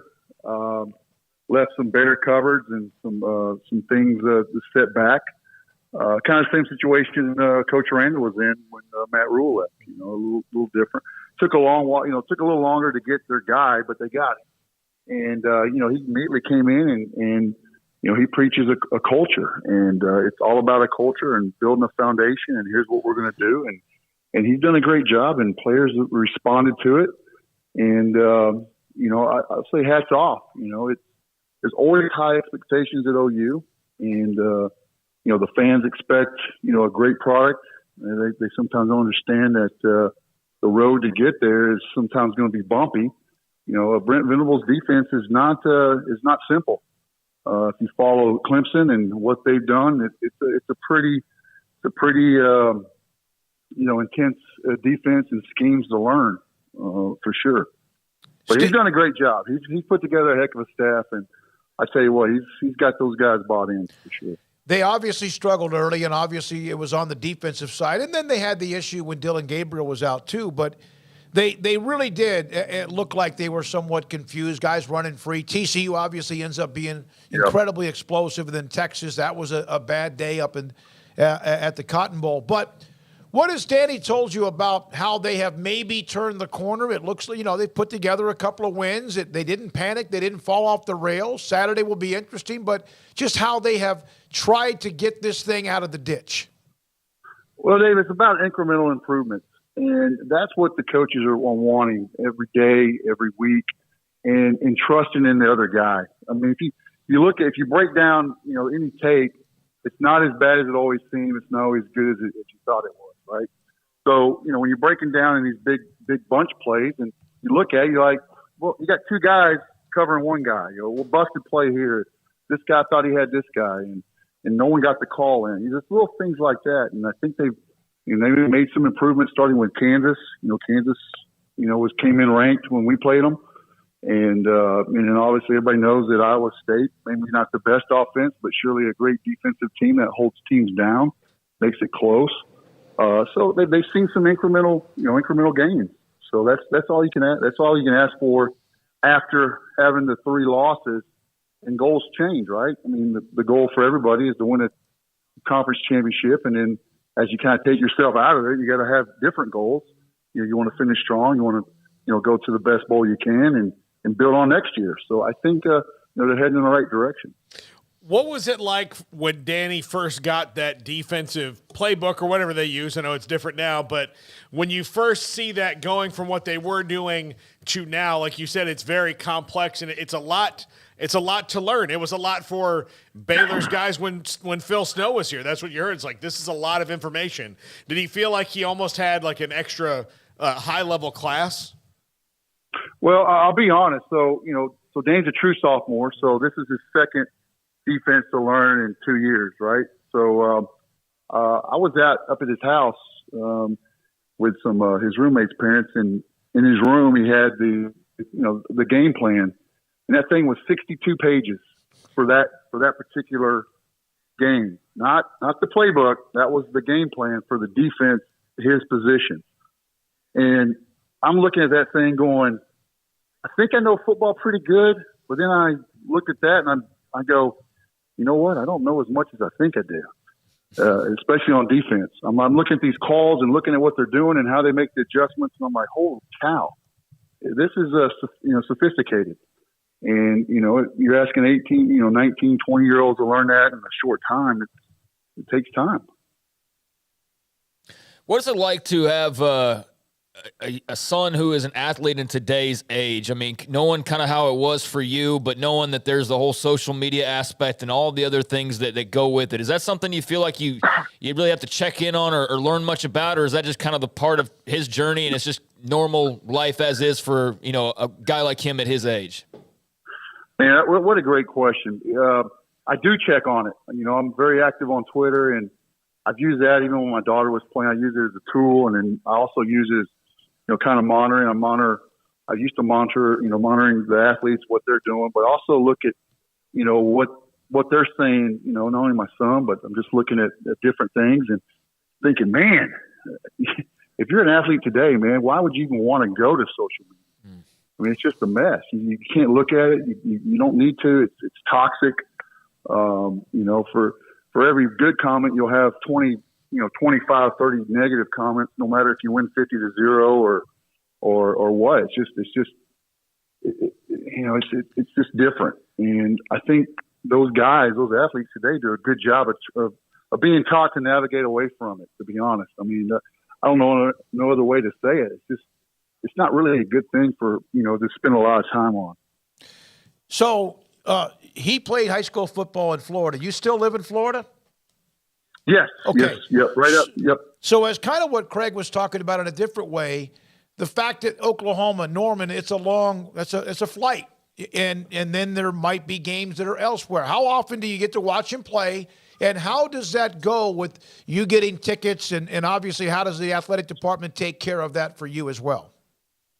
Go to every game. Don't miss a game. Good. As soon as that schedule's out, we book every hotel, every flight as far advanced as we can. We're just, it's 12, 13 game season. Just, I can't get that time back. So I whatever it costs, whatever it is, I'm not going to miss. So yeah, we do, to answer that question, we do go.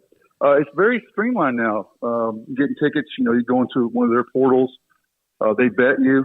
If you have a family member or a friend come and they vet them, and then you just, kind of list it in, and then they have a designated compliance and staff, no matter away or home gate that, you just walk up, show them your ID, get your tickets, and then it's good to go. So really streamlined, really, really, I'm sure everybody, not only OU, I'm sure everybody has it down like that.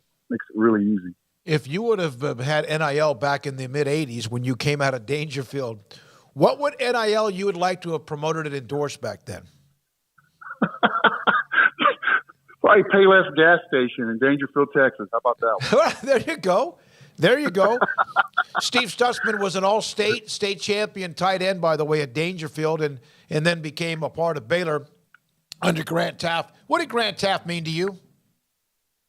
He was a head figure, father figure with lots of wisdom. Obviously, he was a great speaker, motivator. Did some great things for Baylor, absolutely. So it was pretty cool to be under him. What is the number? Is Danny's 26, right? 8. He moved. 28. I'm sorry, 28. Yeah. What is that number significant for any other reason other than that's the number he's wearing now? It used to be a little unknown running back from there, Adrian Peterson, was the last guy to wear that. But other than that, that's the number they gave him. I was secretly hoping that they gave him that one because maybe they could sneak him in at some some slot or some tight end. But that was just me being offensive minded. Well, his dad was a hell of an offensive player. By the way, speaking of that, Dennis Alexander, your former high school coach, he was into the Texas High School Hall of Honor this past summer. He's going into the Texas High School Football Hall of Fame next, I guess it's in, April or May of next year. About time? Oh, absolutely. I texted him and actually, I keep in touch with. I think I reached out to you to get his number and congratulated him and chatted with him. Just absolutely, man. What a when I had time just to reflect on what he meant to me and what he did, man. Just a great guy. Just a great guy, great coach. Understood the players and and got the most out of them. Steve, how much have you been able to watch Baylor this year? Obviously, taking a couple of lumps along the way. Now won a couple games, like OU's won a couple games. So we'll have a couple of teams with some recent confidence-building wins. But have you been able to check them out much?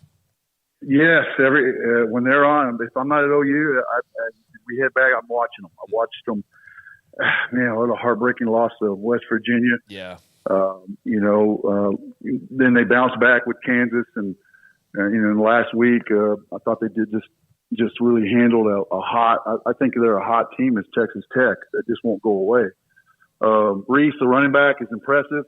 I told Danny, I go, dude, you better watch out. You got Thunder and Lightning. I can't remember number 28's name, but I know he's a load. Quaylon Jones, yeah, Jones. I mean, so you're looking at Thunder and Lightning, and you got some big hosses up there, and the defense as well. I mean, it's a well-rounded team, man. It's a good team, and I think I think Oklahoma and Baylor match up pretty good. I mean, if you break down position by position, it's across the line. It's going to be a pretty good matchup. Yeah, in my opinion. Well, there was a time Baylor had no chance. There was a couple of times when they made it close. I remember Matt Rule's, what was his first year? That was kind of the game they got beat, but they gave Baker Mayfield, scared the hell out of Oklahoma that first year. So you coached at Foundation Academy, so you've been a coach. How difficult or was it easy as being who you were as a phenomenal player, and you were, to become a coach to coach players? It was pretty easy. I felt like I had something to give back. Some knowledge and to teach some things that I learned at higher levels that I could get back to these guys. And, they're like a sponge. They just want to learn, and they see results, quick when, especially when you're teaching them technique and different things that they, probably at a small school, they're not going to get as quickly, if they went to a larger school. But it was definitely fun and rewarding. I coached offensive line. Nowhere did I want to be by Danny, or he didn't want to be by me. I didn't want to coach his position or any of that. I didn't want any of that. I just wanted to be out there sharing with those guys, and it allowed me to be with my son and watch him, be on the same field and watch him perform on Friday Night Lights, which is exactly what I needed. I'm not a coach's dad or anything like that, or I try to push. I just want to be in the background and let him blaze his own path. As good a tight end as I've ever seen play high school football. Ricky Dudley, the great from Henderson, who played at Ohio State, also in the NFL with the Raiders, was one of that in that same conversation. There's a great picture of you and Danny hugging after the game. The interception to close it out with this, you mentioned Adrian Peterson. He looked pretty damn good after the pick of Deckers. He almost got that in the end zone. He did, man. He couldn't get any blockers from his fellow linebackers, man. They're kind of jogging in the way there. But he was excited. He was telling me, he was walking me through. He's like, man, I could feel this wide receiver coming up on me, and I did not want somebody to punch the ball out. So he's like, so I'm like, well, do I dive or do I give a stiff arm to Deckers? And he goes, I chose a stiff arm and let the offense do the rest. So I thought that was pretty funny. Steve, you're living a dream with your son, Danny, and also with what you do. Thanks for your time. It's great to hear from you. We'll see you soon.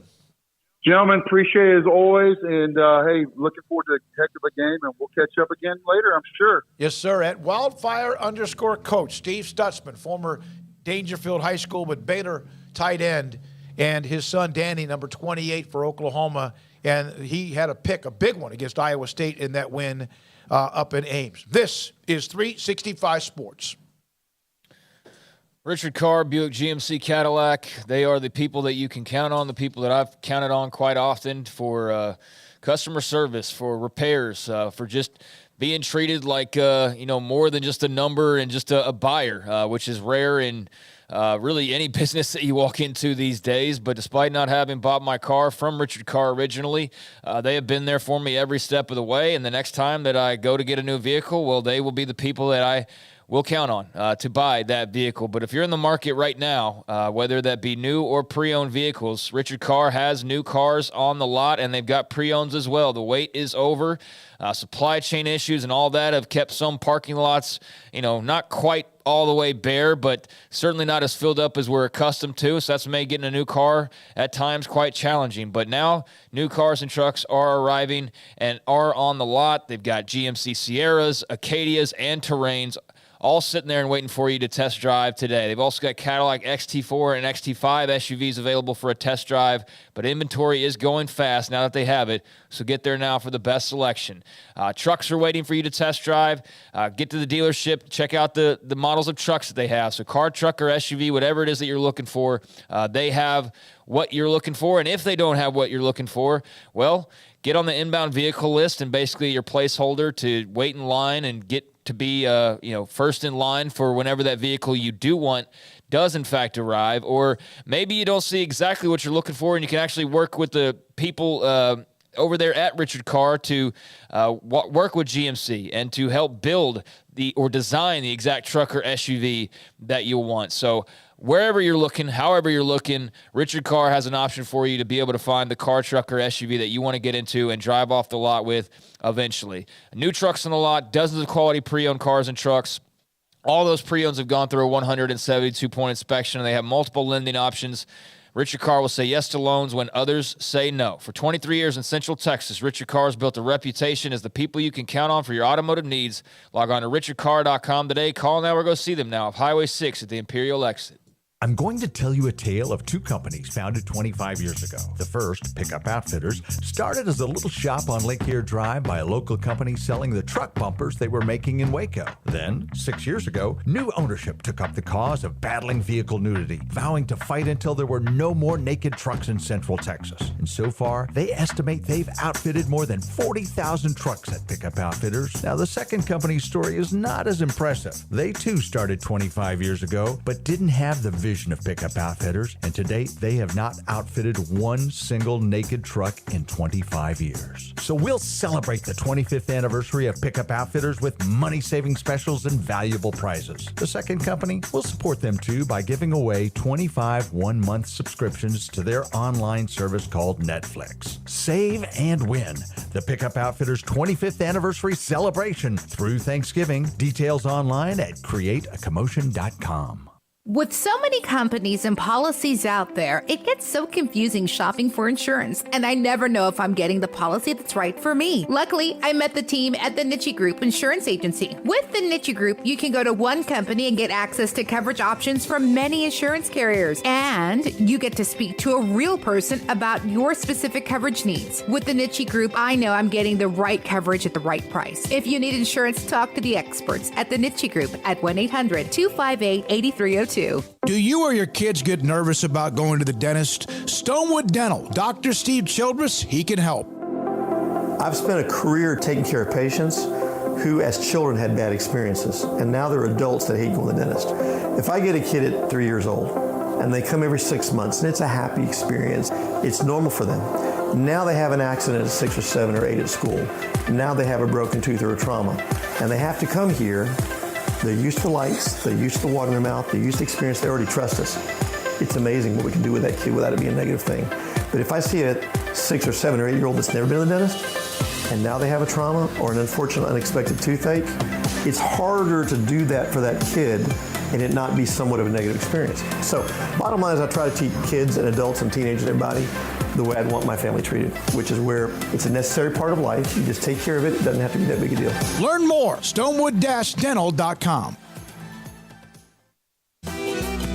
Shorty's Pizza Shack at 12th and Bagby is a homegrown, locally owned pizza place that's out of this world. Everything from the dough, the sauce, the sausage topping is made fresh in-house. Not to mention the amazing pizza pillows, the chicken wings are to die for. Try the Sikkim sauce, chili cheese fries or tots, plus great specials on food and drink every single day. Shorty's is also the perfect spot to watch the game with your friends. Shorty's Pizza Shack at 12th and Bagby. Tell them Paul sent you by. stepping into a new pair of boots is great, but stepping into the boots of a U.S. Army officer can also add confidence and leadership skills to your son or daughter's career path. There are more than 150 occupational specialties to help them find the best fit for their future. See all the things your son or daughter can achieve in our boots at GoArmy.com. U.S. Army Waco Recruiting Company, 254-598-8131 or 254-776-1543.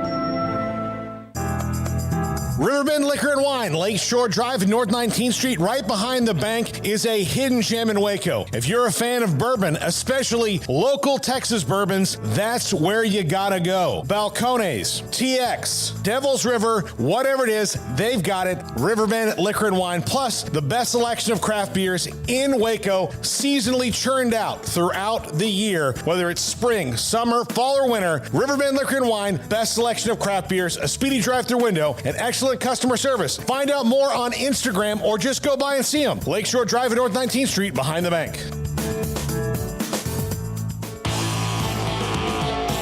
Welcome back to Sikkim 365 Radio. Are you a Sikkim 365 super fan?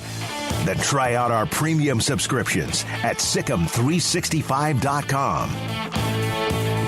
All right, so a couple of basketball stories. One that we knew about earlier today involving Kansas. We'll get into that. But also this one that came down during our show, Pete Thamel.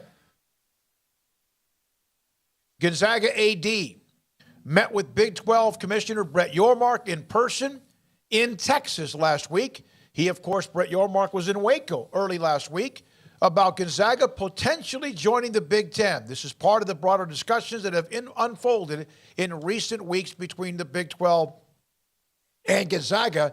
And I have to think that the Pac-12 has also probably had some discussions, and may have been reported, if I missed that, with the Pac-12 and Gonzaga too. Remember now. There's been a lot of mentions of that. Yeah. So remember now, the money that we've discussed about the TV deal and what it could end up being, counting everything, part of those units, not a big part of it, but a little bit of a chunk of all that could be what you also develop from the NCAA tournament with what you get, but also what you earn along the way with Gonzaga, if in that fact they're a part of it, eventually with Houston, Cincinnati, UCF, and also Brigham Young. Yeah, and obviously this would be for basketball only. Gonzaga doesn't have football. They're not going to start a football program just because they're doing this. But I think just fundamentally Gonzaga needs to do something because they are far and away the best team in the conference that they're in. And when they have one-off games against a Kansas, a Duke, a Michigan State, a Baylor, or whoever during the regular season, then yeah, they can win those games. And they quite often do. And that sets them up for a nice role. The problem is that if you're in the Big 10, the Big 12, the SEC, especially in the Big 12 because it is the deepest basketball conference, the ACC is also really deep. If you're in those leagues, then once the season starts, you are playing tournament caliber teams more often than you're not, as where Gonzaga, and this is not their fault, but they go into games where they're not playing tournament caliber teams. And then you get to the first couple rounds, and because you're super talented, you've got NBA talent on your team at Gonzaga, you're going to win 2 or 3 games in the tournament. But lately, and it's not, I mean, they get to the Final Four or they get to the championship game and they play against a team that has been in tournament mode from, December 30th on, and it has affected them. So if they can get the same talent that they're getting and probably even improve if they're going to be in a Power 5 conference basketball-wise, they can finally get one of those trophies on the mantle they've been trying so hard for over the last 20-plus years. Yeah, I mean, that makes sense, but I'm viewing it a little bit differently. I mean, I agree with you in that Gonzaga could afford to play in a better conference and have better competition and therefore be better prepared. But is that going to be traveling cross-country to Morgantown once a year?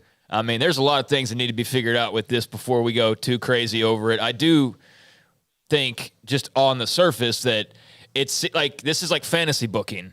It's like it sounds great, it looks great, but like if you really had to execute it, would it be that great? I don't know. That's what needs to be, ultimately sorted out if there is some further traction to this. But we need to keep in mind, for one, like I think it's a cool and interesting story. I do. I think it's very interesting that Brett Yormark has reached out to Gonzaga or vice versa or however that's occurred. I think that's part of him being, or whoever came up with the idea originally, being, out front and being smart and proactive and trying to do every single thing they can to make this conference new and fresh and interesting and valuable. And I would imagine that Gonzaga basketball would add some value of some sort. And there's obviously the questions of, would it be just only basketball? Unlikely. You would think it would, I wouldn't go for that if I was Gonzaga, just basketball only. I'm seizing my opportunity with multiple conferences apparently talking to me, because the Pac's been talking to them for a while now, according to various reports. You would think that an all sports deal would be the route that they would go. That can all be decided and cleaned up later, but on the surface, it's a cool idea. It seems like it would be awesome to see Gonzaga versus all of the Big 12's lineup of great basketball schools. But in terms of, the travel and the other sports and how all of that would work, there's a lot of questions to be answered there. And, again, they've got other suitors, like the Pac-12. So that would seemingly be a bit more close to home and maybe make a bit more sense. But who knows what Yormark and the Big 12 are offering, including, the most talented, top to bottom, I think, basketball conference in America. So very cool on the surface. A lot that needs to be sorted through, because by no means is this a report that this is inevitable or that it's happening soon.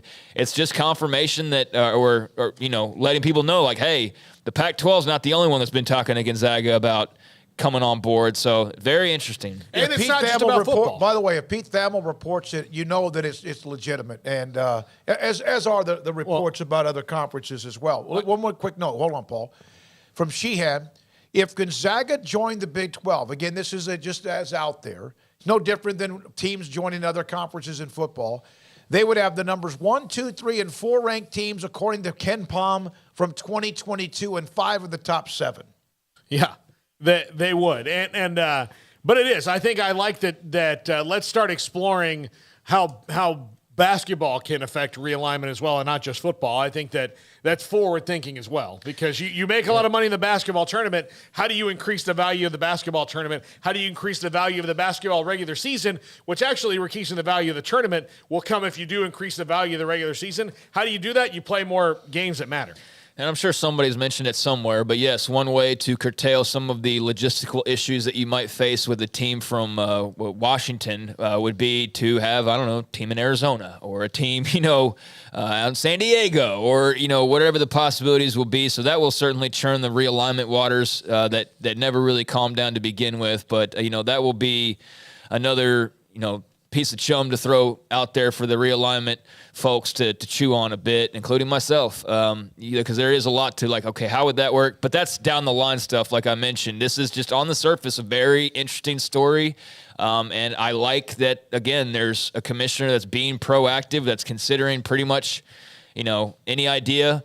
And, if there's something to it, there's some solid substance to it. And certainly there's a lot of substance to Gonzaga basketball and that brand. Then he's going to at least check it out and see how it could potentially work and how it could benefit the Big 12. And so, as, somebody in Big 12 country, I love that. And I would just only wonder if, what's the Pac-12's hold up, and where are they? Where are they in terms of potentially adding Gonzaga, knowing that they've talked to them? Where are they potentially in eyeing San Diego State? Where are they in that? We don't know nearly as much about that. The Big 12's been out there saying, like, yeah, they've been saying for 2 years they've been looking, never stopped looking, never been quite exact on everything they've looked at, but they've let it be known they're open for business, and Yormark reinforced that. The Pac-12 a little less so. So these two conferences just can't seem to get away from each other, and so now maybe some jostling for the Gonzaga basketball program and all that comes with that, including the other sports. But yeah, very interesting. All right, a couple of notes. I just happened to look this up. Again, there's flights and stuff, but Gonzaga to Provo, which would be the closest you would think, Provo, yeah. Is about 11 or so hours of a trip. I don't even want to look at what it would be to Orlando and Morgantown. But again, now, one other note. I'm going to say this because I think it's fair. If we're going to sit there and go, oh, my God, the SEC is stealing Oklahoma and Texas, and they're just raiding, and this is not fair, and no one really said it wasn't fair, but the thought that Texas and Oklahoma leaving, my God. Big 12 is about to load up with again, possibility. Aren't they trying to do that in basketball? Isn't that part of that? And here's a quote in the premium section. This is the out-of-box thinking that we need. This is how you make waves. Keep it coming, Brett Yormark. Well, I do think it'd be cool to have a Big 12 basketball tournament at Barclays, because his history there, and you got like Gonzaga and Kansas, or Baylor or whoever is your headliner, and a bunch of great basketball games or whatever. There's a lot of different routes. I mean, I'm sure Mark's imagination is running wild. I don't know that I see it as like the SEC comparison though. Not in dollars and not in TV rights, because that's going to be a part of it no matter what. I'm talking about loading up the depth of already a conference that's really good and has a bunch of elite teams.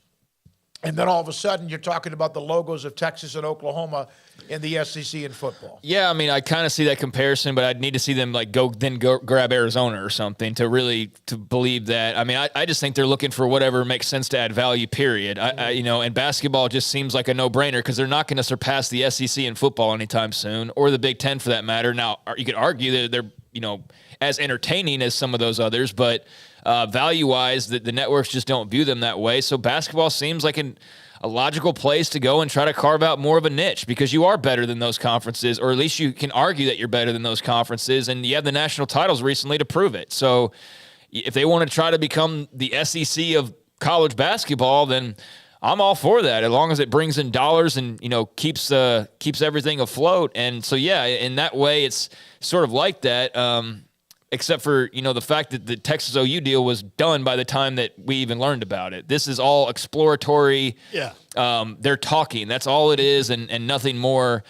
But maybe it's like the TV deal a week ago where that suddenly didn't look impending, and then, 2 days later, Brett Yormark's sitting here talking about the brand new deal they're about to sign. So we'll see. And again, I'll reiterate, how do you increase the value of something? You increase the value of the regular season, and that's through TV and making the Big 12 regular season must-see TV, in basketball, because right now the tournament, it's only going to grow as it's what's changed about it? Nothing. It's still one of the most awesome things in sports, if not the most fun month of the year. That's how Gonzaga made a name for themselves, making a run. Right? So, all right, so the tournament is always going to be good, but before the tournament, basketball kind of floats along, right? And they're probably always wondering, how come everybody likes this at the end, but the middle is fun too? The start let's make sure, yeah. All right, now you just tried to do a filibuster. We're not going to let you do that. Let's get into Kansas.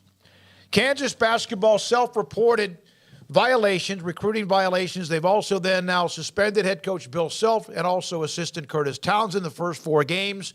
One of those is against Duke. They were the ones named in the NCAA's notice of allegations. First 5 level 1 violations. Listen, we all know, we've seen it. Everyone thought there's certain schools, this and that. Baylor dealt with it, and then the whatever was in the end was a bunch of nothing.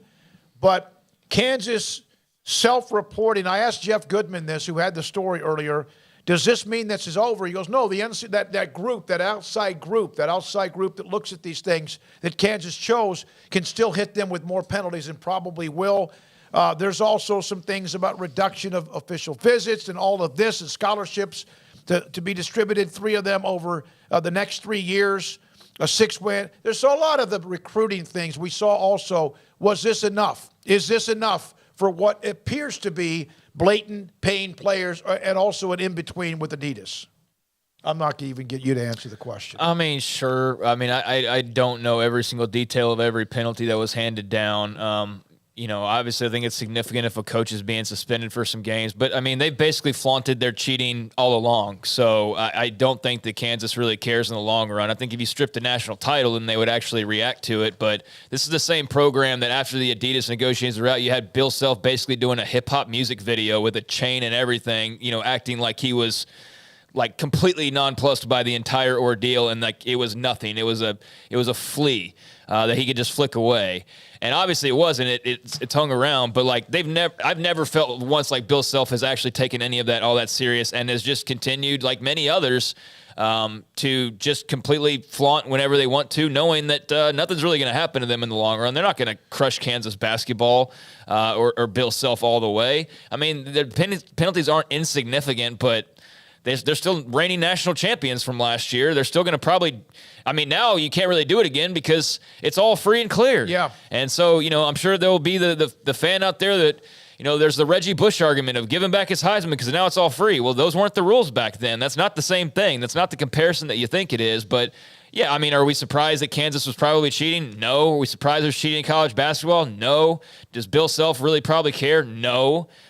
Is there any shame that they did it? No. So I don't think this changes really anything, quite frankly. The IARP was created in 2019 as an alternative to the NCAA's infraction process.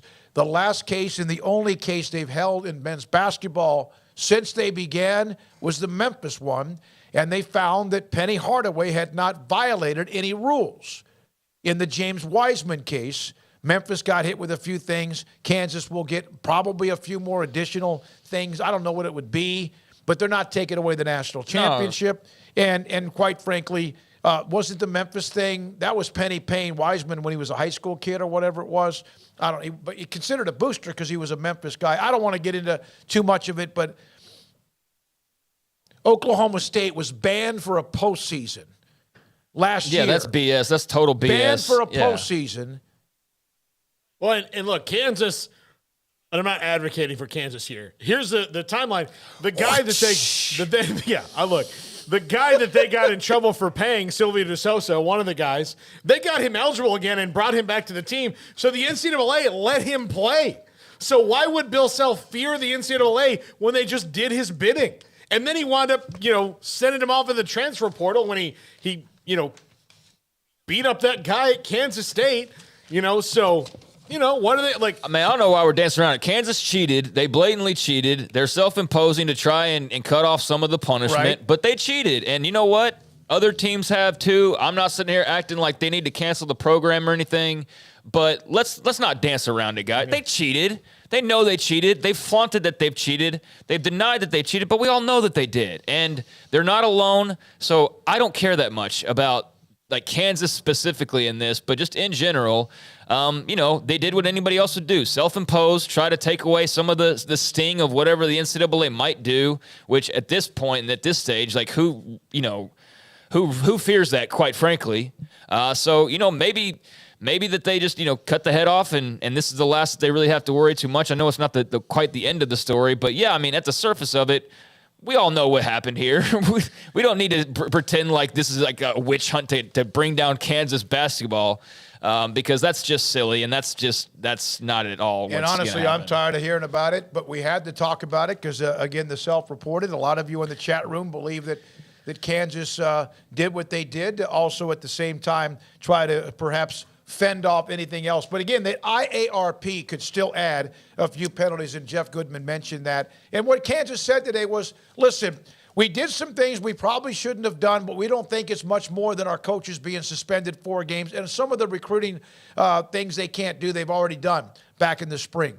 We got to take a break. We'll come back. Phil Bennett, North Texas defensive coordinator, on not just what they're doing coming off a win against Western Kentucky, but also college football in general. And this is 365 Sports.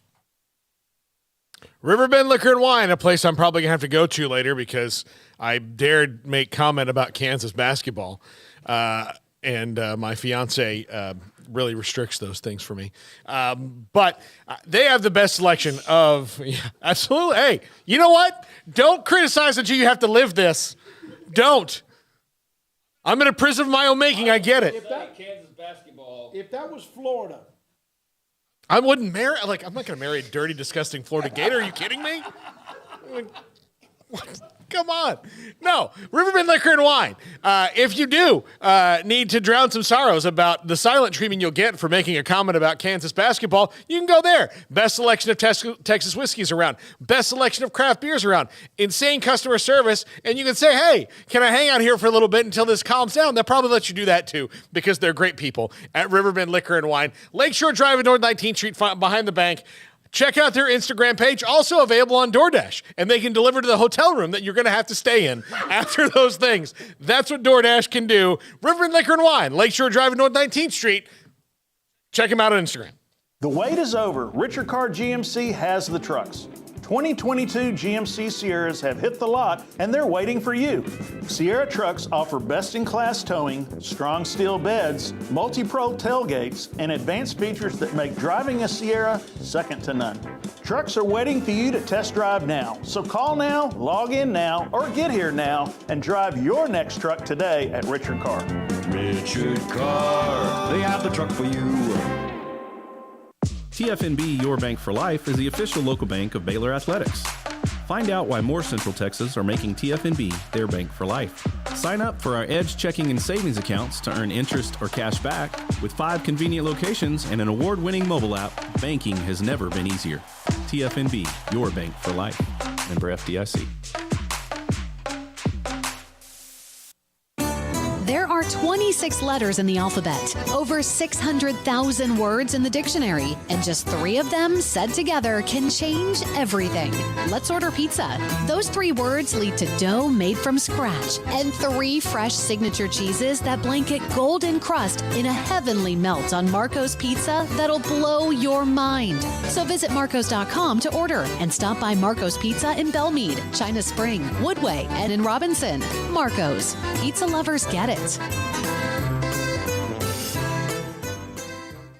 Did you know that 1 out of every 4 men have symptomatic low levels of testosterone and don't even know it? And if you think you're too young to worry about it, guess again. Low T levels can make you feel tired and grumpy, cause weight gain, and wreak havoc on your sexual desire and performance. Petty Clinic Low T can set up same-day blood screening and results, so if you're tired of being tired, I challenge you to man up and Google search Low T Waco or go online pettycliniclowt.com. It's a private clinic with an atmosphere catering to men. Affordable, only $150 a month, includes lab work, office consultation, testosterone injections, follow-up visits compared to $395 a month in Dallas or Austin, and you don't have to fight the traffic.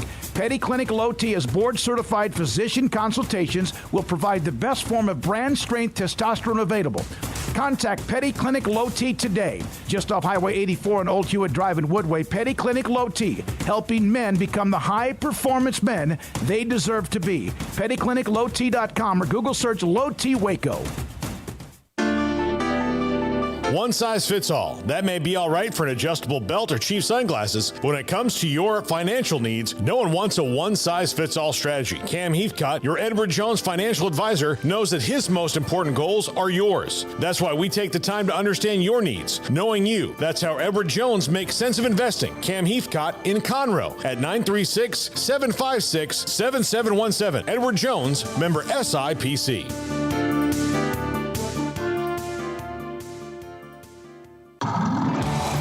It's football and tailgate season. If you want product for the grill or smoker, charcoal, seasonings, marinades, sauces, Waco Custom Marketplace is your home to help prep, cook, and enjoy your food. Tailgate must-like brisket, tri-tip, fresh-made burgers, sausage, chicken wings, and if you want steaks, call in your order and pick them up. Bacon wrap fillets or any kind of ribeyes. USDA Select Choice and Prime that melt in your mouth.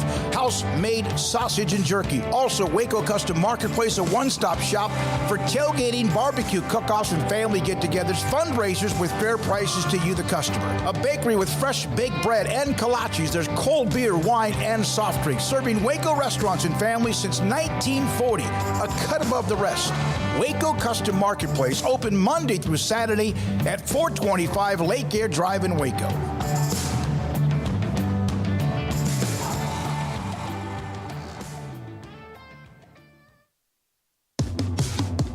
Welcome back to Sikkim 365 Radio. First down. Morton to the end zone. Well covered, and it's intercepted. Devin Lemire coming back the other way for the Bears.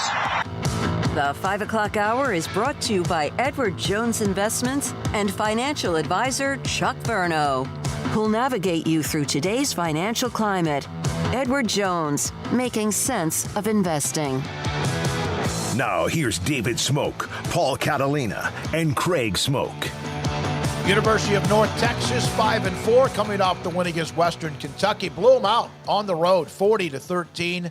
Their one conference loss in a tight game with UTSA, and now Florida International up next. And we're joined by UNT and a great friend of the show, defensive coordinator Phil Bennett on 365 Sports with Craig, Paul, and David Smoak. How you been, Coach? I'm good. How you guys doing? We're doing well. we're doing really, really well. It's been a while since we had you on. You've won 3 out of 4. Everything kind of coming into place, stuff falling into place right now? Well, we made some headway, and I told somebody, I said it's crazy. We started week 0 in July, and we fought through some adversity, some pretty critical injuries, and getting some guys back, and hopefully we're going to be good for this end run.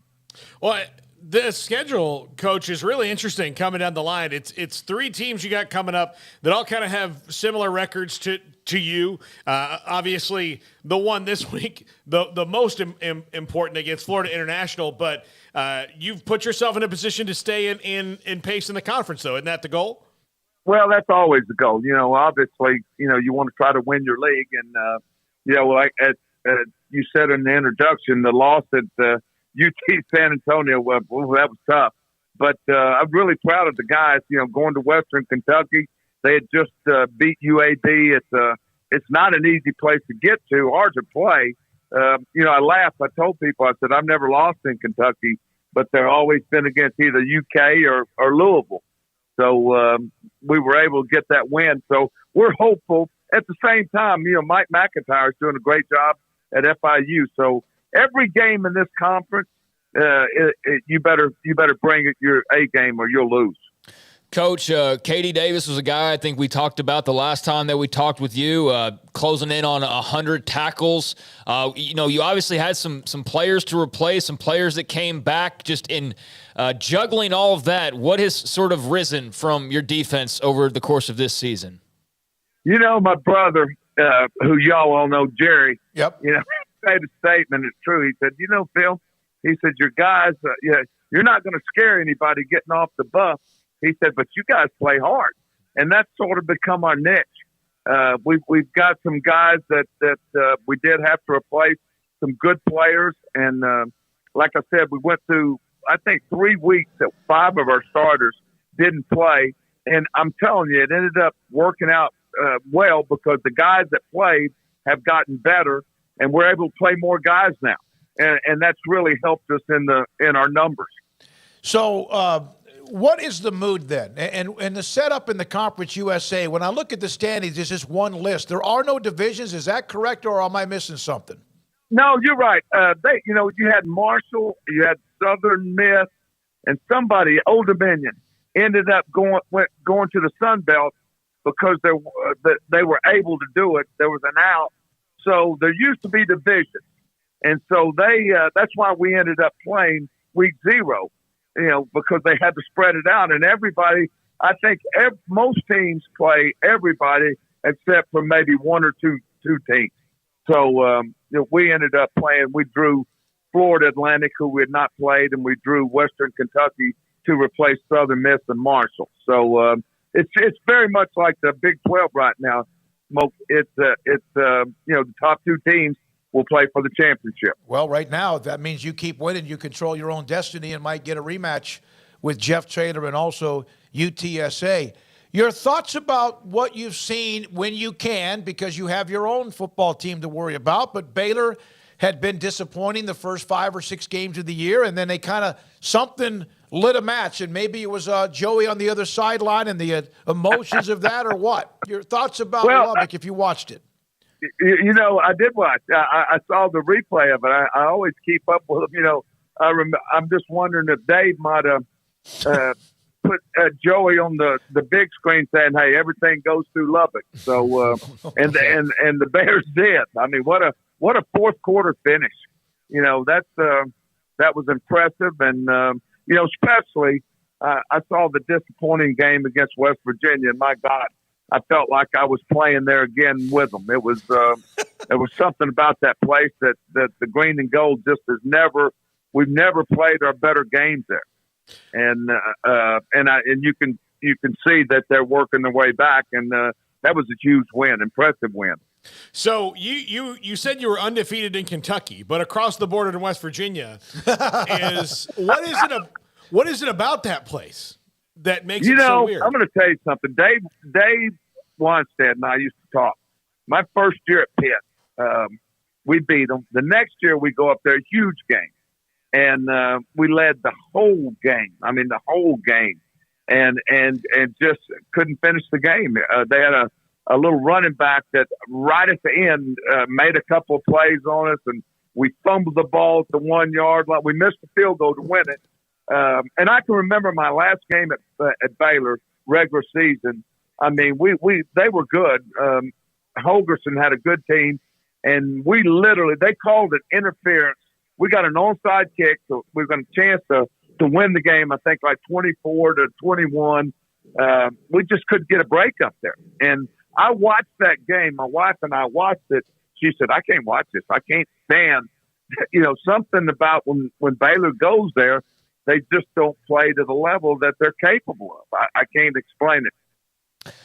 Phil, you talk about playing up in Morgantown, and I think of the Kevin White game back in 2014. That was obviously one that was, obviously a really tough loss that changed what could have possibly happened at the end of the year. And you guys had, 15 pass interference calls? What was kind of your message to your guys that day? Because it seemed like no matter what they did, and Kevin White was a great player then, but it seemed like no matter what y'all did, there was a flag flying at some point. There was actually, there wasn't 15, but I think there were 7. Yeah. And we matched X on him, and it was physical. And Kevin it's funny, when my son Sam was with the Cardinals, Kevin came out there. And so I got to know him when he talked about that game. He said, yeah. He said it was a push off. And he goes, we were just getting the calls that day. And, I remember we had a chance to make some ground in the game, and we got back-to-back. We got a fumble. We got a Billings, sacked the quarterback. It was a fumble, and they called, I think, Blackshear for hands to the face. We just couldn't get the play to make the play with it, to win it. And, Clem and I talked about it, and offensively, he felt like they had many opportunities, but we just didn't make them. And that was a huge game. And they were a good team, but not a great team. Phil, there have been games where we saw Tennessee and Alabama in that shootout 52-49, and it was a classic. It was a fantastic football game, a lot of drama, a lot of intensity, an incredible football game, and Tennessee is playing great right now. But when that game ended, I didn't see a lot of complaints about the fact that there were teams that didn't play defense because now, I'll just let you finish my question. Hey, listen, this is honest, God. This is a story. I might have told you the story, but I ran in, it was like 14. I think it was 14. I was at Calvary Baptist in Shreveport looking at a couple of DBs. They were twins. And Billy Napier walks in, and he said, hey, he said, Nick's outside in the car. And I said, go get him. Tell him to come in. Tell him I'm in here. He goes, okay. He goes, So Nick came in, and we sat down, and he said, man, I watched he said that TCU game. And he said, I know it's coming. I swear this is the truth. He said, I know that stuff's coming to the SEC at some time. He said, how you play it? This, that. And he said, let's get together this spring. He said, let's get a couple of staff, not too many, and let's talk, and you can sort of tell me how you practice. So I didn't really think about it. I've known Nick a long time. I like him, respect him, and I said, yeah, we'll do that. And I mentioned it to Art, and Art says, oh, hell no, you're not going. He said, you're not going. He said, we're not doing that. He said, Bennett, we're going to play them one day. And I'm telling you, it was crazy. A guy from the Athletic called me, and I don't know if Nick told him or something, but I told him, I said, one day you're going to have to play it. And, of course, with Jeff Levy being with their coach and putting it in at Central Florida, I mean, they played it, and I tell you what, it did a number on them. And you're right. I remember they can't be champions because they don't play defense. Well, when you're playing every inch of the field and it's going so fast that you can't get a defense called, you get a little different opinion. But you guys have kind of it's been figured out more, but it was just so fast and furious. Did you have to kind of change your idea of what defensive goals were as opposed to? Oh, hell yeah! Yeah, I created a whole new system of what was acceptable. Total yards is out the gate. I mean, total yards are a thing of the past. It's yards per snap, yards per possession, still third down, still red zone. And the other thing that is used is how many stops you get. You know, during my career at Baylor, this is crazy. I think I've told you this. I mean, and we played 16.5 possessions a game, the most of any team in the country. I mean, that's crazy. I mean, the average, if you're at 12 or 13, that's a lot. So the total yardage number, and then, you know, what's always important is points per game. You know, when we were able to score, I mean, we beat teams, and then, you know, you were also, you know, you've got to find a way to let them kick a field goal instead of scoring. You know, I think Smokey, me and you talked about it. I said a field goal when you're scoring 7 doesn't hurt you near as bad, and that was a big deal for us. Phil, where do you think has been the most successful approach to trying to defend that style of offense the best that you possibly can? I guess, like, I don't know how many interactions you had with Matt Campbell eventually, but it seemed like he seemed to have found, you know, some ways, 3-man front, kind of the defense that they ran, that a lot of teams around the Big 12 sort of adopted some of those traits from. But have you seen anybody really successfully have a game plan for that style of attack? Well, yeah, I've seen them. I mean, it becomes it's you know, Paul, it's a game of matchups, and if you can match up coverage-wise with things, you can do some things. And I'm sure Dave will tell you, if you can match up, you can run 3-man front, 4-man front. But I remember, I remember when Matt came in and their coordinator, they were doing that 3-3. I don't know if you remember it, but they jumped out on us and were beating us. And then we came back, not by throwing the ball, but Chalk Linwood rushed for about 250 yards. And so people don't realize, and people are starting to see it at Tennessee too. I mean, it's not just a pass offense, and you spread the field and to run it, and it's tough. But yeah, I think if you have a matchup and you get your distribution balanced, I think you always have a chance. I know my years with Art helped me tremendously. To very simple, and I've said this before, you have to be very simple in what you call things, because you can't have. We played teams that they want to elongate. I know Art used to say, I wish I could play Venables more, because Brett wanted to make a long call and sub and all, and he loved that, because we would make them go so fast they couldn't sub, they couldn't get their calls in, and you've got to be simple. You've got to distribute your players where you can play the run and the pass, and you've got to get lined up. And the ones that do that and that are somewhat can match up usually have success. And the greatest misconception about that offense was and remains, and we'll probably hear people decrying this as like some grand opinion here pretty soon, is that you don't run the football. And that's exactly the opposite of like you said, the running the football is as important as anything and as successful as anything in that offense. You know, I remember, I don't know what year it was, but y'all might remember. I think we had 3,000-yard backs. What year was that, David? It would have been Seastrunk.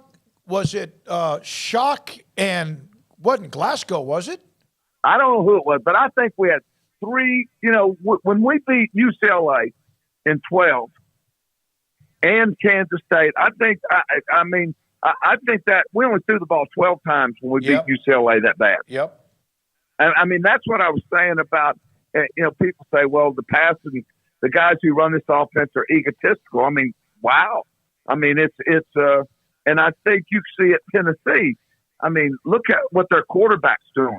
I mean, it's like what Robert used to do. You know, if you don't have a guy on him constantly, I don't care if it's and I'm going to tell you something. Jeff Traylor has a quarterback like that at UTSA. You know, if you don't have a spy guy or somebody there, there is no such thing as a long down, because they can get it. Yeah, I'm trying to figure out who those 1,000-yard 2015, Johnny Jefferson and Shock both had 1,000+, but I haven't found all 3 just yet. Yeah, we're going to work on that. Phil, Baylor's defense and what they did to attack, and they had 5 picks. They had 8 tackles for losses and 6 sacks. It got to be a feeding frenzy in the fourth quarter. Can you try to explain, because you had a defense that was growing up and leaning and learning and trying to get stops, and it was hard. And then they all of a sudden turned the corner, experienced snaps, whatever, the light came on, but then they started forcing turnovers. Right. Is that something that can become contagious even mid-year? Absolutely. Yes, absolutely. And I'm sure Ron would tell you, they and in that game, I watched it. I mean, one of the things that helped is that Jeff, the run game was so effective, and they were physical. They were beating them down on offense, and I'm telling you, that ignites the defense when you know that you're that if you get the ball to the offense, you're going to get a break, and you're going to score. And I think that I watched, and you're right, they were all over that quarterback. And I mean, I don't think I've ever seen anybody rotate quarterbacks like they did. But it wasn't just the quarterback; they couldn't get the ball off. I mean, Baylor was on them before they could do anything. And I'm telling you, 5 picks changes the game. You're not going to win many games with 5 picks. So, as a coach, when you see the light come on Saturday, what is it like on Monday and Tuesday in those first film and meetings and practices when you've been kind of banging your head against the wall to be like, look, if you just do A, then B will happen, and then through however many games it took, it didn't hit, and then the light's on, and you can maybe teach how you want to? Well, first of all, I know that Dave Aranda's message has never changed.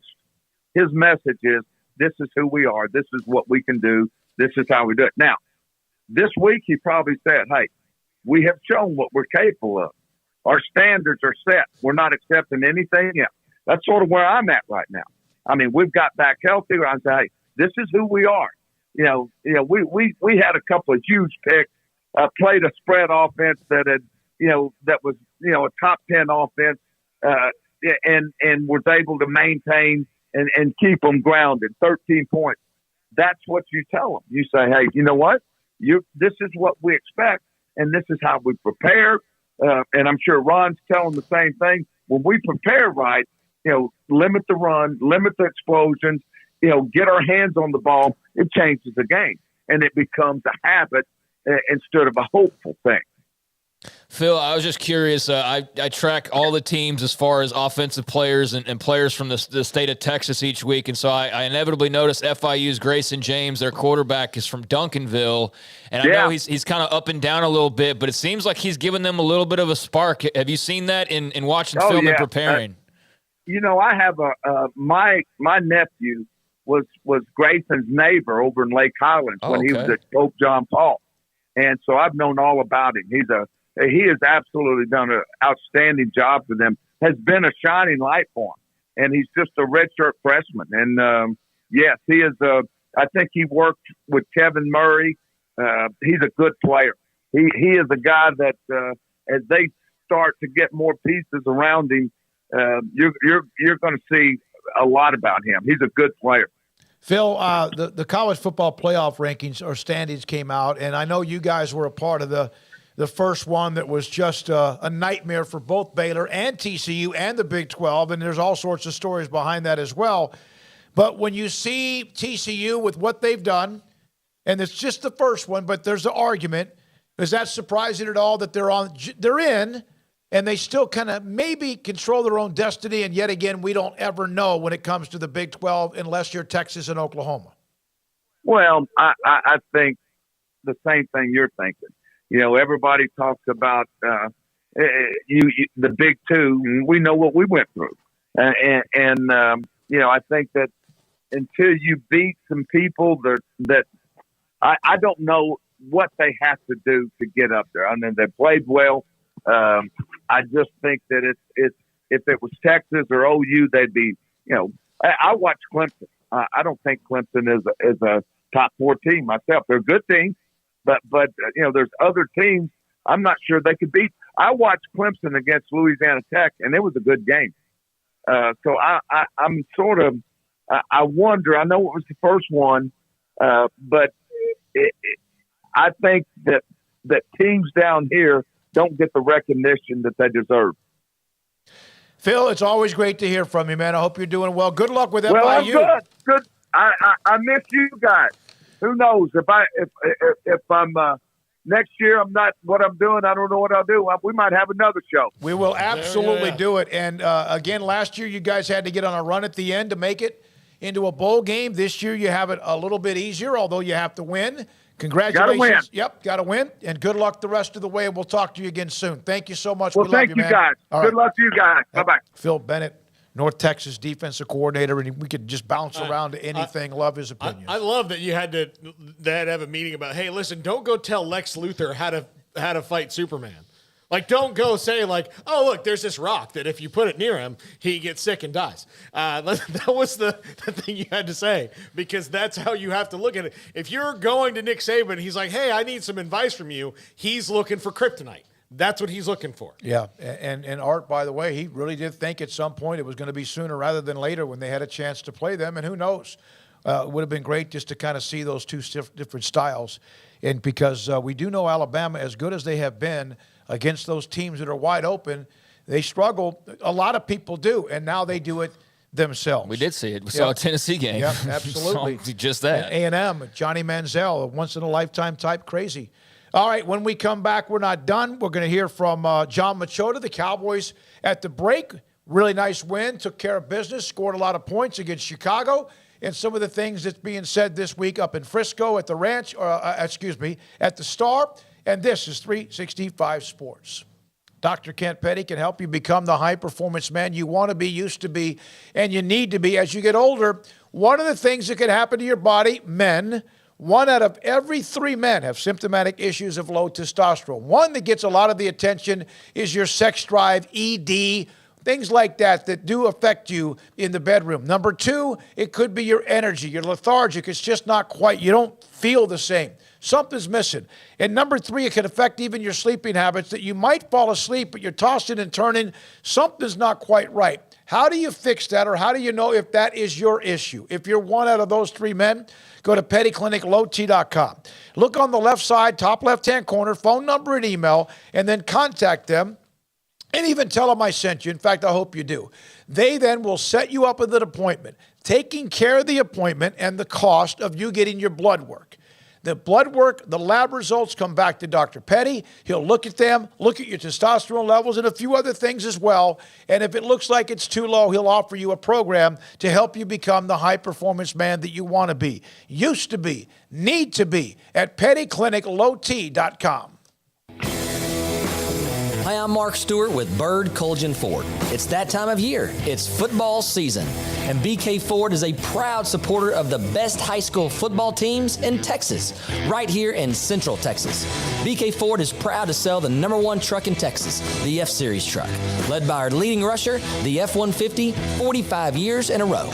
Lock in your best price and rate today by custom ordering your new F-150 at BK Ford. Simple, easy, trusted. Experience better at Bird Colgin Ford.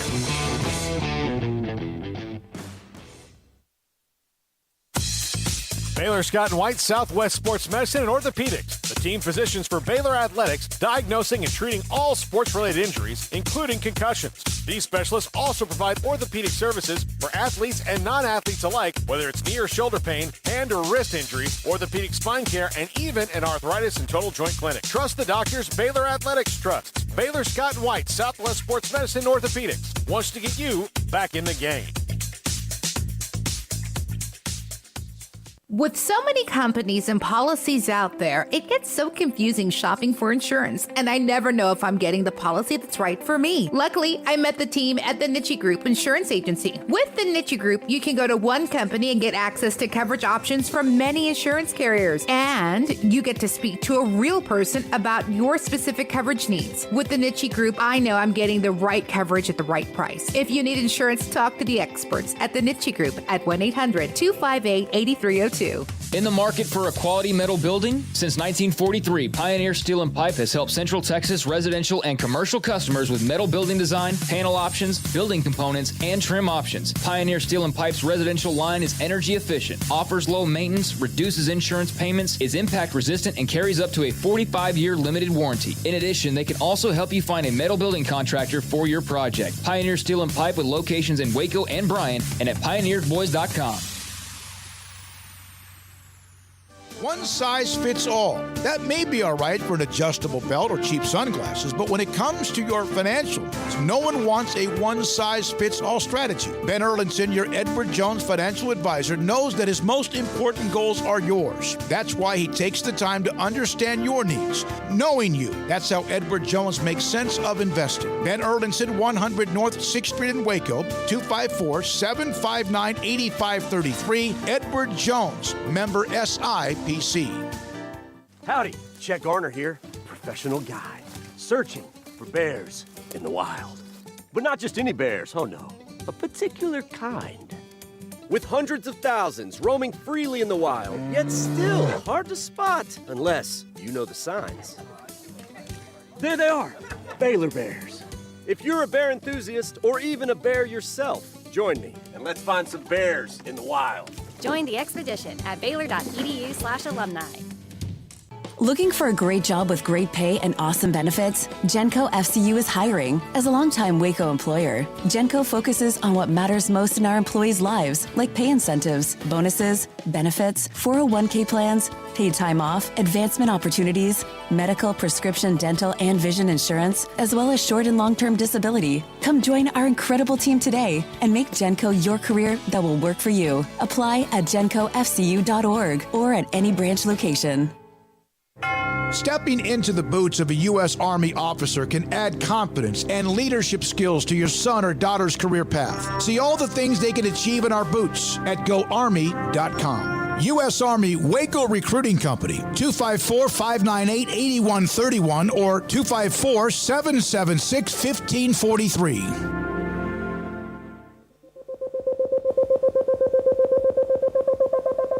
Welcome back to Sikkim 365 Radio. It's time for our weekly segment with John Machota of The Athletic, brought to you by Pioneer Steel and Pipe, where customer service is their main focus, and best in metal, steel, and pipe for large or small projects, with 2 locations in Waco and Bryan. Family owned and operated since 1943. John Machota, theathletic.com, covers the Cowboys in the NFL, NFC East. Everybody is 4-4 and better after Washington's won a couple of games in a row. John, did you ever think at the midway part of the NFL season that everybody in the NFC East would be 4-4 and better?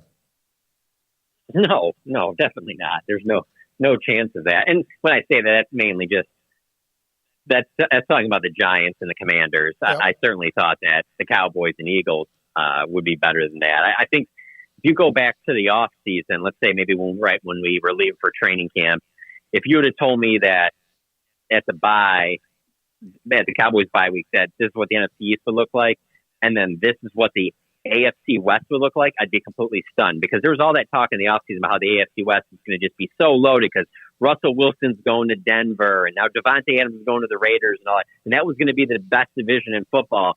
And it's just, Denver and Las Vegas have been terrible. And then you look over at the NFC East and it goes from being what you thought would be the worst division to arguably the best. And obviously it's, I need to see the rest of the season. I don't know if I fully believe yet in the Giants and Commanders, but even if you don't believe in those two, you can't even argue that the Cowboys and Eagles aren't. If they're not the top 2 teams in the NFC, they're 2 of the top 3.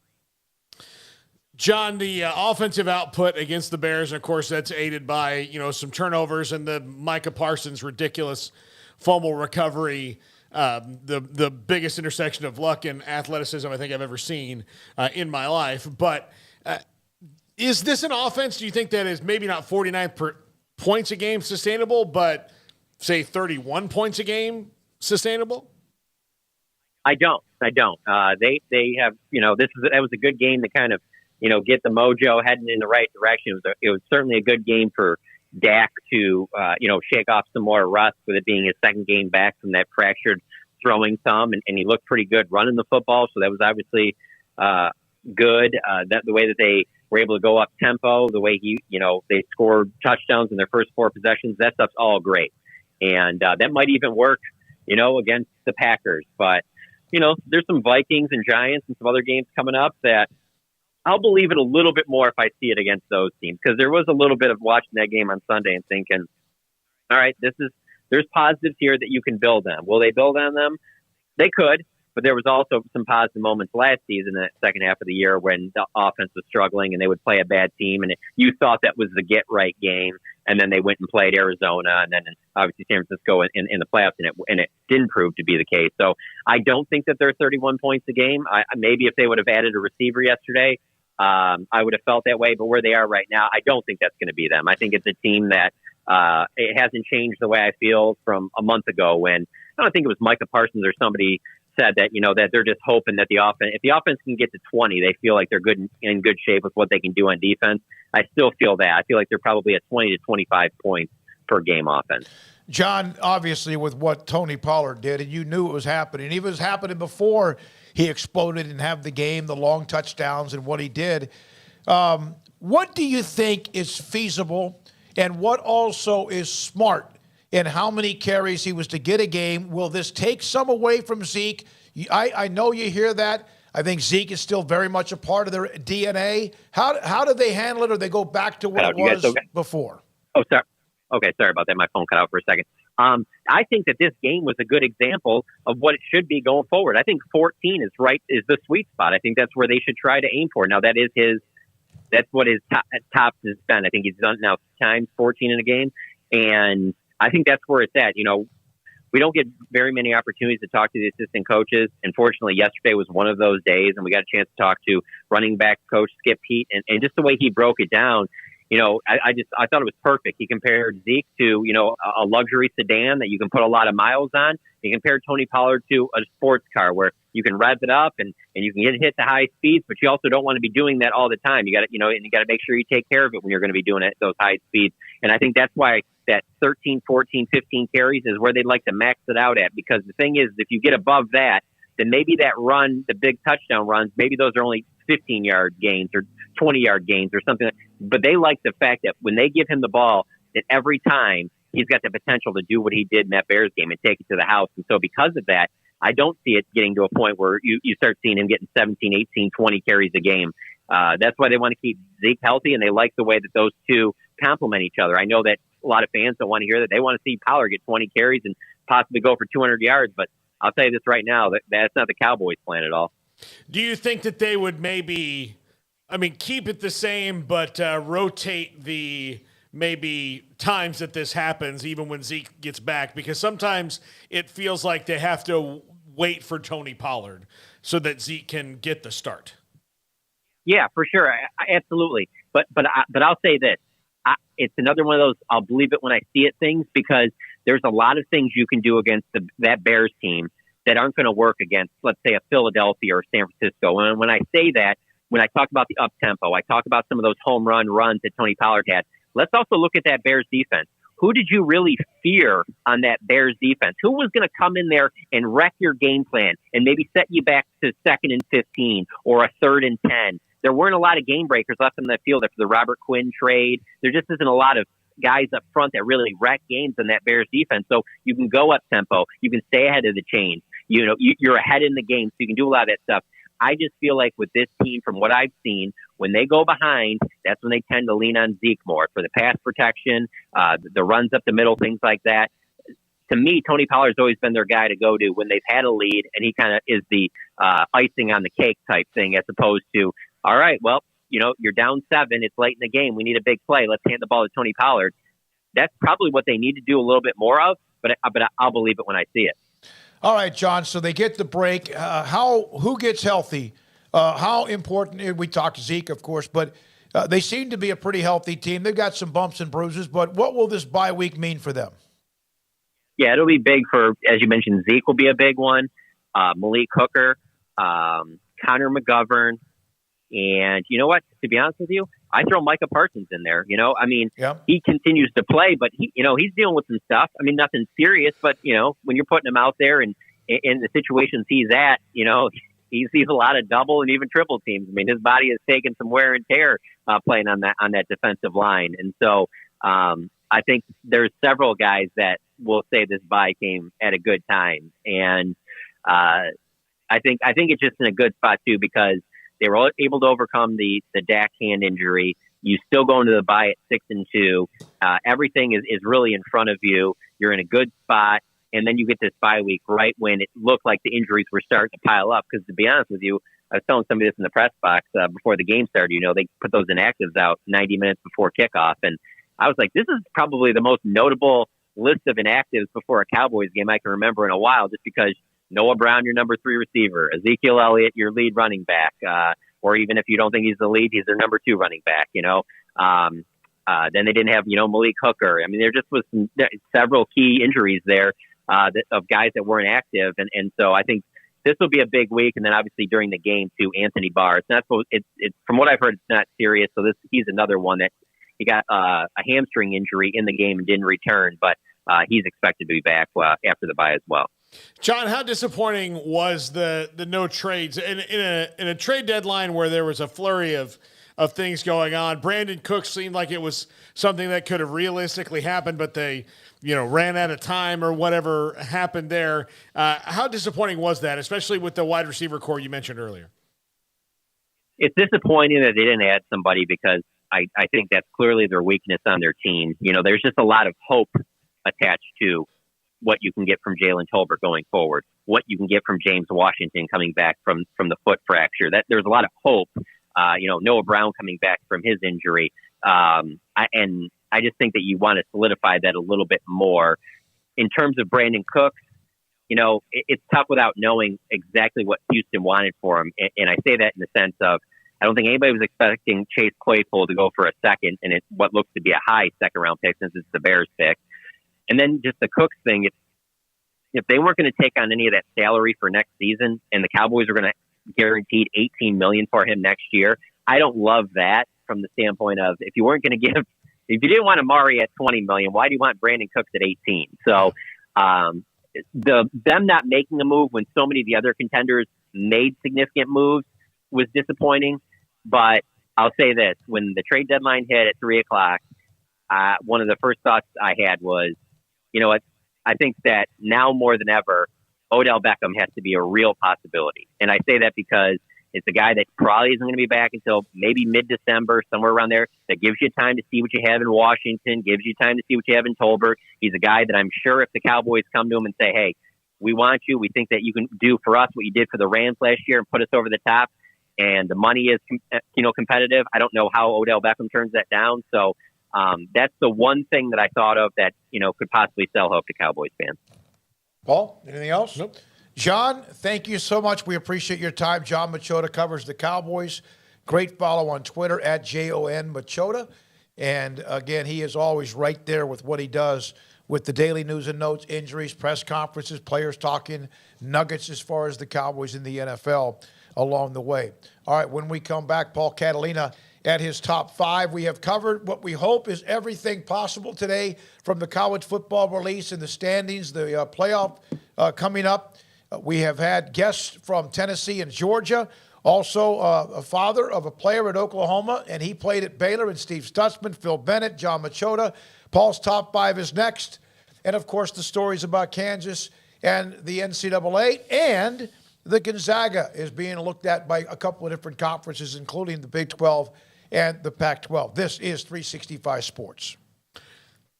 I had my tennis lesson with Joe Rosas today at Waco Regional Tennis and Fitness. They got a lot of cool stuff coming up. By the way, Joe went Miyagi today, a little wax on, wax off with my forehand. Really worked out well. I have great times with the lessons, but there are a lot of other things going on. For example, here in 2 weeks now, November 17th through that weekend, Thursday, Friday, Saturday, Sunday, they are going to have the big pickleball tournament. So if you're a pickleball fan, they've got a ton of pickleball courts there. They got a big tournament coming up. You can go to their website, WacoTennis.com, and you can find out all the information on the pickleball tournament. So if you're into pickleball, they have tons of pickleball events. They have all that going on, and the tournament, again, on November 17th. Go to WacoTennis.com to find that out. And look, if you're interested in lessons like I get every Wednesday, it's great. A great hour of finding out what your game is, figuring those things out, and just little tweaks. It's amazing how good Joe is at kind of pointing out just the little things that you do,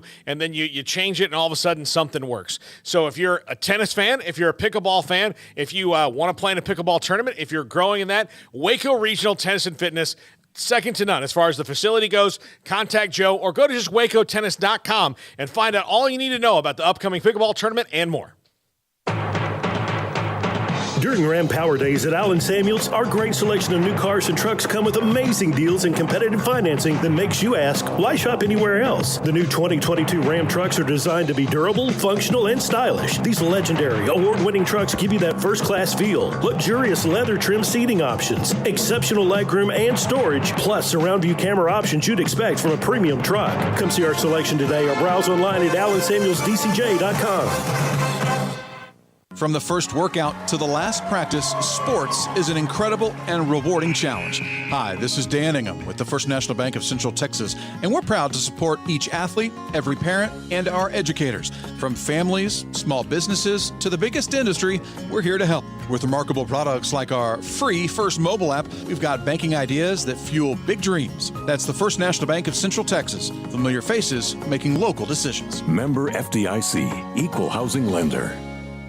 At Ideal MRI, we feel blessed to be part of the Waco community. We're a small family business here in Central Texas. At times like this, the cost of healthcare has never been more important. And unfortunately, significant illnesses and injuries still occur. And that's why Ideal MRI is open and here to serve you through this difficult time. So if you need an MRI, ask your doctor about Ideal MRI. You can schedule online in minutes at idealmri.com or call 833-IDEAL-MRI. Pizza, burgers, and Bears football. There's no place around Waco that serves them all other than Bubba's 33. Come show your green and gold and enjoy some of Waco's best food and beverages while watching your favorite team, the Bears. When real Bears fans get hungry, Bubba's 33 is the #1 spot for ice-cold drinks, hand-stretched, stone-baked pizzas, and bacon-infused burgers. Join us for indoor or patio dining. Bubba's 33, Waco's restaurant and proud supporter of Baylor Bears football. Sick 'em, Bears! Riverbend Liquor and Wine, Lakeshore Drive and North 19th Street, right behind the bank, is a hidden gem in Waco. If you're a fan of bourbon, especially local Texas bourbons, that's where you gotta go. Balcones, TX, Devil's River, whatever it is, they've got it. Riverbend Liquor and Wine, plus the best selection of craft beers in Waco, seasonally churned out throughout the year. Whether it's spring, summer, fall, or winter, Riverbend Liquor and Wine, best selection of craft beers, a speedy drive-through window, and excellent customer service. Find out more on Instagram or just go by and see them. Lakeshore Drive at North 19th Street behind the bank. Don Humidor, your home with a 48-foot walk-in humidor with the elite cigar brands from around the world, including the #1 cigar of the year, Aging Room Cuatro Nicaragua. Plus, they have the great brands like Macanudo and Artur Fuente, Rocky Patel, Aston, and so much more. CBD, great for sore muscles, aches and pains, sleep, Vita Dreams, and anxiety, mild depression, general health and wellness. Their staff very knowledgeable on the subject. If anyone is curious about CBD, ask Carol and Ashley. Don Humidor in the Townwest Shopping Center off Valley Mills in Waco. After my first car accident, I feared the biggest damage would be to my wallet. I expected a mountain of bills and a long, drawn-out process. But my Texas Farm Bureau insurance agent was there when I needed her and helped me get back on my feet and in my car in no time. Instead of a hassle, I got reassurance and a quick recovery. Stop by and see our agents at one of our 3 McLennan County locations. Coverage and discounts are subject to qualifications and policy terms and may vary by situation. This is Paul Catalina's Top 5 at 5:55. Top 5 questions I have for the CFP committee. Just so that we know going forward, when we're watching games, how to measure these things. For example, number 5. How can we at home measure game control? like to know that, of what the metric of game control is, so that I can say with confidence if my playoff eligible team is controlling a game or not. I'd just like to know what the metric is. It's made up. You can make it whatever you want to. It's a completely made up thing that they created back in 2014 to justify why the teams that they wanted to be in certain places were in those places versus the others. You don't hear it every week. You hear it sparingly, but when they need something to hang on to, it's game control. So it's a totally BS made up statistic. I don't believe in it whatsoever as an actual thing, and I think it's just a fun term they made up to justify what they wanted to do anyways. Number 4, when does a ranked win matter or not matter? It should matter. It's a really more complicated question than it seems, because a team that could be ranked 5th early in the year because of just whatever then is out of the rankings like an A&M. Again, and you're making my point for having this at the end so that you can go back and look and say, hey, they beat Texas A&M. Was that impressive? That was the first, leak in the boat of a sinking ship, right? So, again, those are the things that, kind of point out that this system is quite flawed. Yeah, Paul, I had Aggie friends bragging about beating the Miami Hurricanes earlier this year. Yeah, again, you know what that game was? That was just a stick fight. That's all that was, I remember from watching last night, did they cite TCU as having 4 top 25 wins, or did they have them at 2? I didn't listen to it. I didn't watch it. I just got the transcript. I read the transcript, and he never mentioned it in the transcript when he was asked about TCU. Now, somebody like Reese Davis asked him about it, and then in that word salad. Well, the reason why I asked, the word salad BS answer that he gave, reason why I ask is I don't know what they cite, because it's very simple. I mean, they either count top 25 wins that they were top 25 and will always be top 25 wins, like because they were ranked at the time, or they don't. And I don't know. I feel like we could find an answer to that question, but I'm not sure which one they use. But do they use them? Sometimes it feels like they use both of them, simultaneously. Depending on who you're talking about. Again, almost like when they need to do something to explain why they do, they come up with some way that they don't always use to do that. It's almost like it's all BS, and they already know what they want to do, and they just come up with fun little terms like game control or body clocks. Remember that? Body clocks? Well, we got to penalize this team because this team lost, but they had to travel 2 time zones. Do y'all remember that crap in year number 1? They actually did that, and we let them skate on that pretty much. I mean, I don't know what we can do. Not like we can go hold these dudes hostage or anything, but it's another arbitrary made-up thing. So when does a ranked win matter? When they need it to. There's the answer to your question. Yeah. Number 3, why does playing from behind matter so much if the team wins? That's the first time I heard playing from behind. Well, pretty soon they're going to come up with, they trailed too many times in the second half. But if the team won, I mean, it doesn't matter. Yeah. There are coaches. Jim Grove's on this thing. Like, it happens. You trail. I don't know. It's elitism. It's they're trying to figure out every which way a team can be elite, and it just doesn't make sense. Like, why does that matter if they win? Yeah, I don't know. I don't think it does. Yeah, it doesn't, Paul. Like none of this matters. Like it doesn't matter. There's no answer because they're just going to do what they want to do anyways. And so so this will matter when it needs to matter for Clemson to get in, but for TCU, it's not going to matter. Yeah. Number 2, wouldn't a computer analysis help? Like, could you have those things? Can you have a computer analysis that's still not human? Well, yeah. I mean, you put the numbers in. I mean, a human puts the numbers in. If you include the rankings, the top 25s, that's just information. It's just information. It's not human opinion. It's hey, this is the number 3 team in the country. They According scored 17 points. No. Well, it's got to come from somewhere. I mean, what are we going to have a robot just start a playoff on its own without any input? I mean, but you can take AP and coaches poll rankings out of it and say, here are the records of the teams. They are 7-0. Here are the records of the teams that they played. Here are the statistics of the teams they played. And you can put those numbers in and leave the rankings out and then find out what really is going on. Didn't we have a computer system called the BCS? Yeah. Yep. And even that was controversial. Yeah, but it was only controversial because they stopped at 2, right? Had they kept going, then maybe there would have been no controversy. Well, then between 8 and 9 or 12 and 13. No, I would much actually, rather do at that. this point, I mean, I don't know, because I think you can probably flub formulas too to probably favor it a certain way or not. But I would much rather hear a computer explain it than any of these figureheads that they keep trotting out there. Those guys go up there and just BS their way through the 20 minutes, whatever they got to do. I'd much rather hear the voice of TikTok explain it to me because at least I know that, or sure, I guess, yeah, whatever. Anything other than just seeing, an old commissioner go up there and lie about having watched all these games and lie about whatever arbitrary statistic they're using this week and lie, and maybe not even outright lie, but just mislead, because that's what they know it. We know it. We all know it, and it doesn't matter. They're going to do it again next week. Yeah. And number one, can you actually envision a playoff without Bama?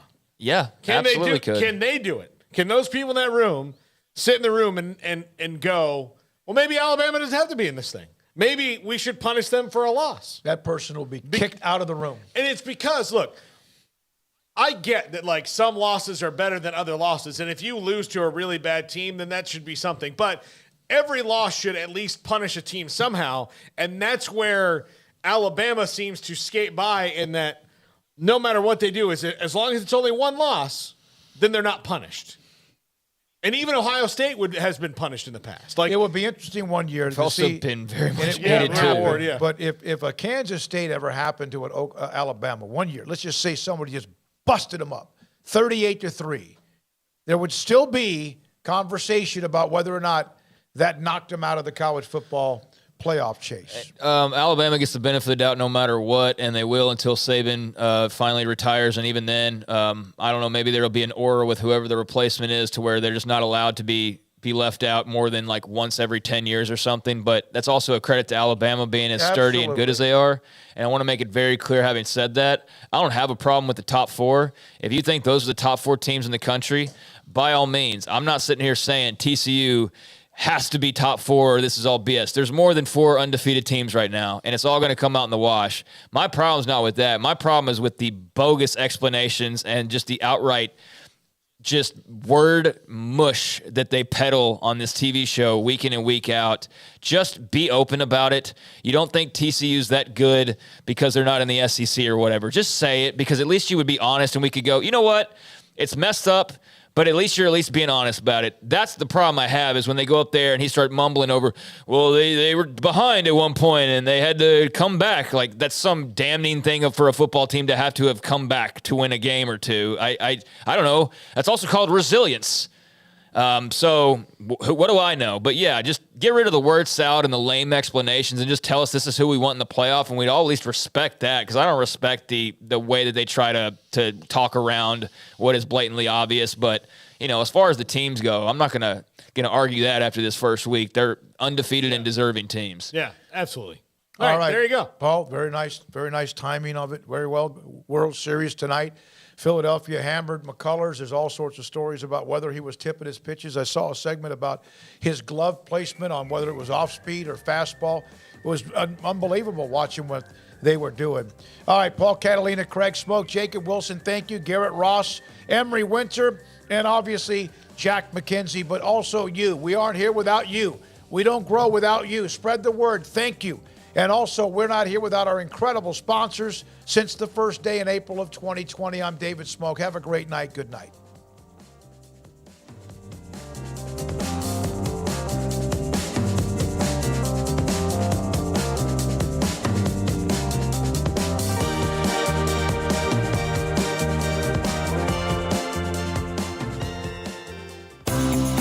Ideal MRI is a small family business right here in Central Texas. We're open to support you while lowering the cost of healthcare bills. When you need an MRI, ask your doctor for an Ideal MRI. Visit us at idealmri.com or call us at 833-IDEAL-MRI.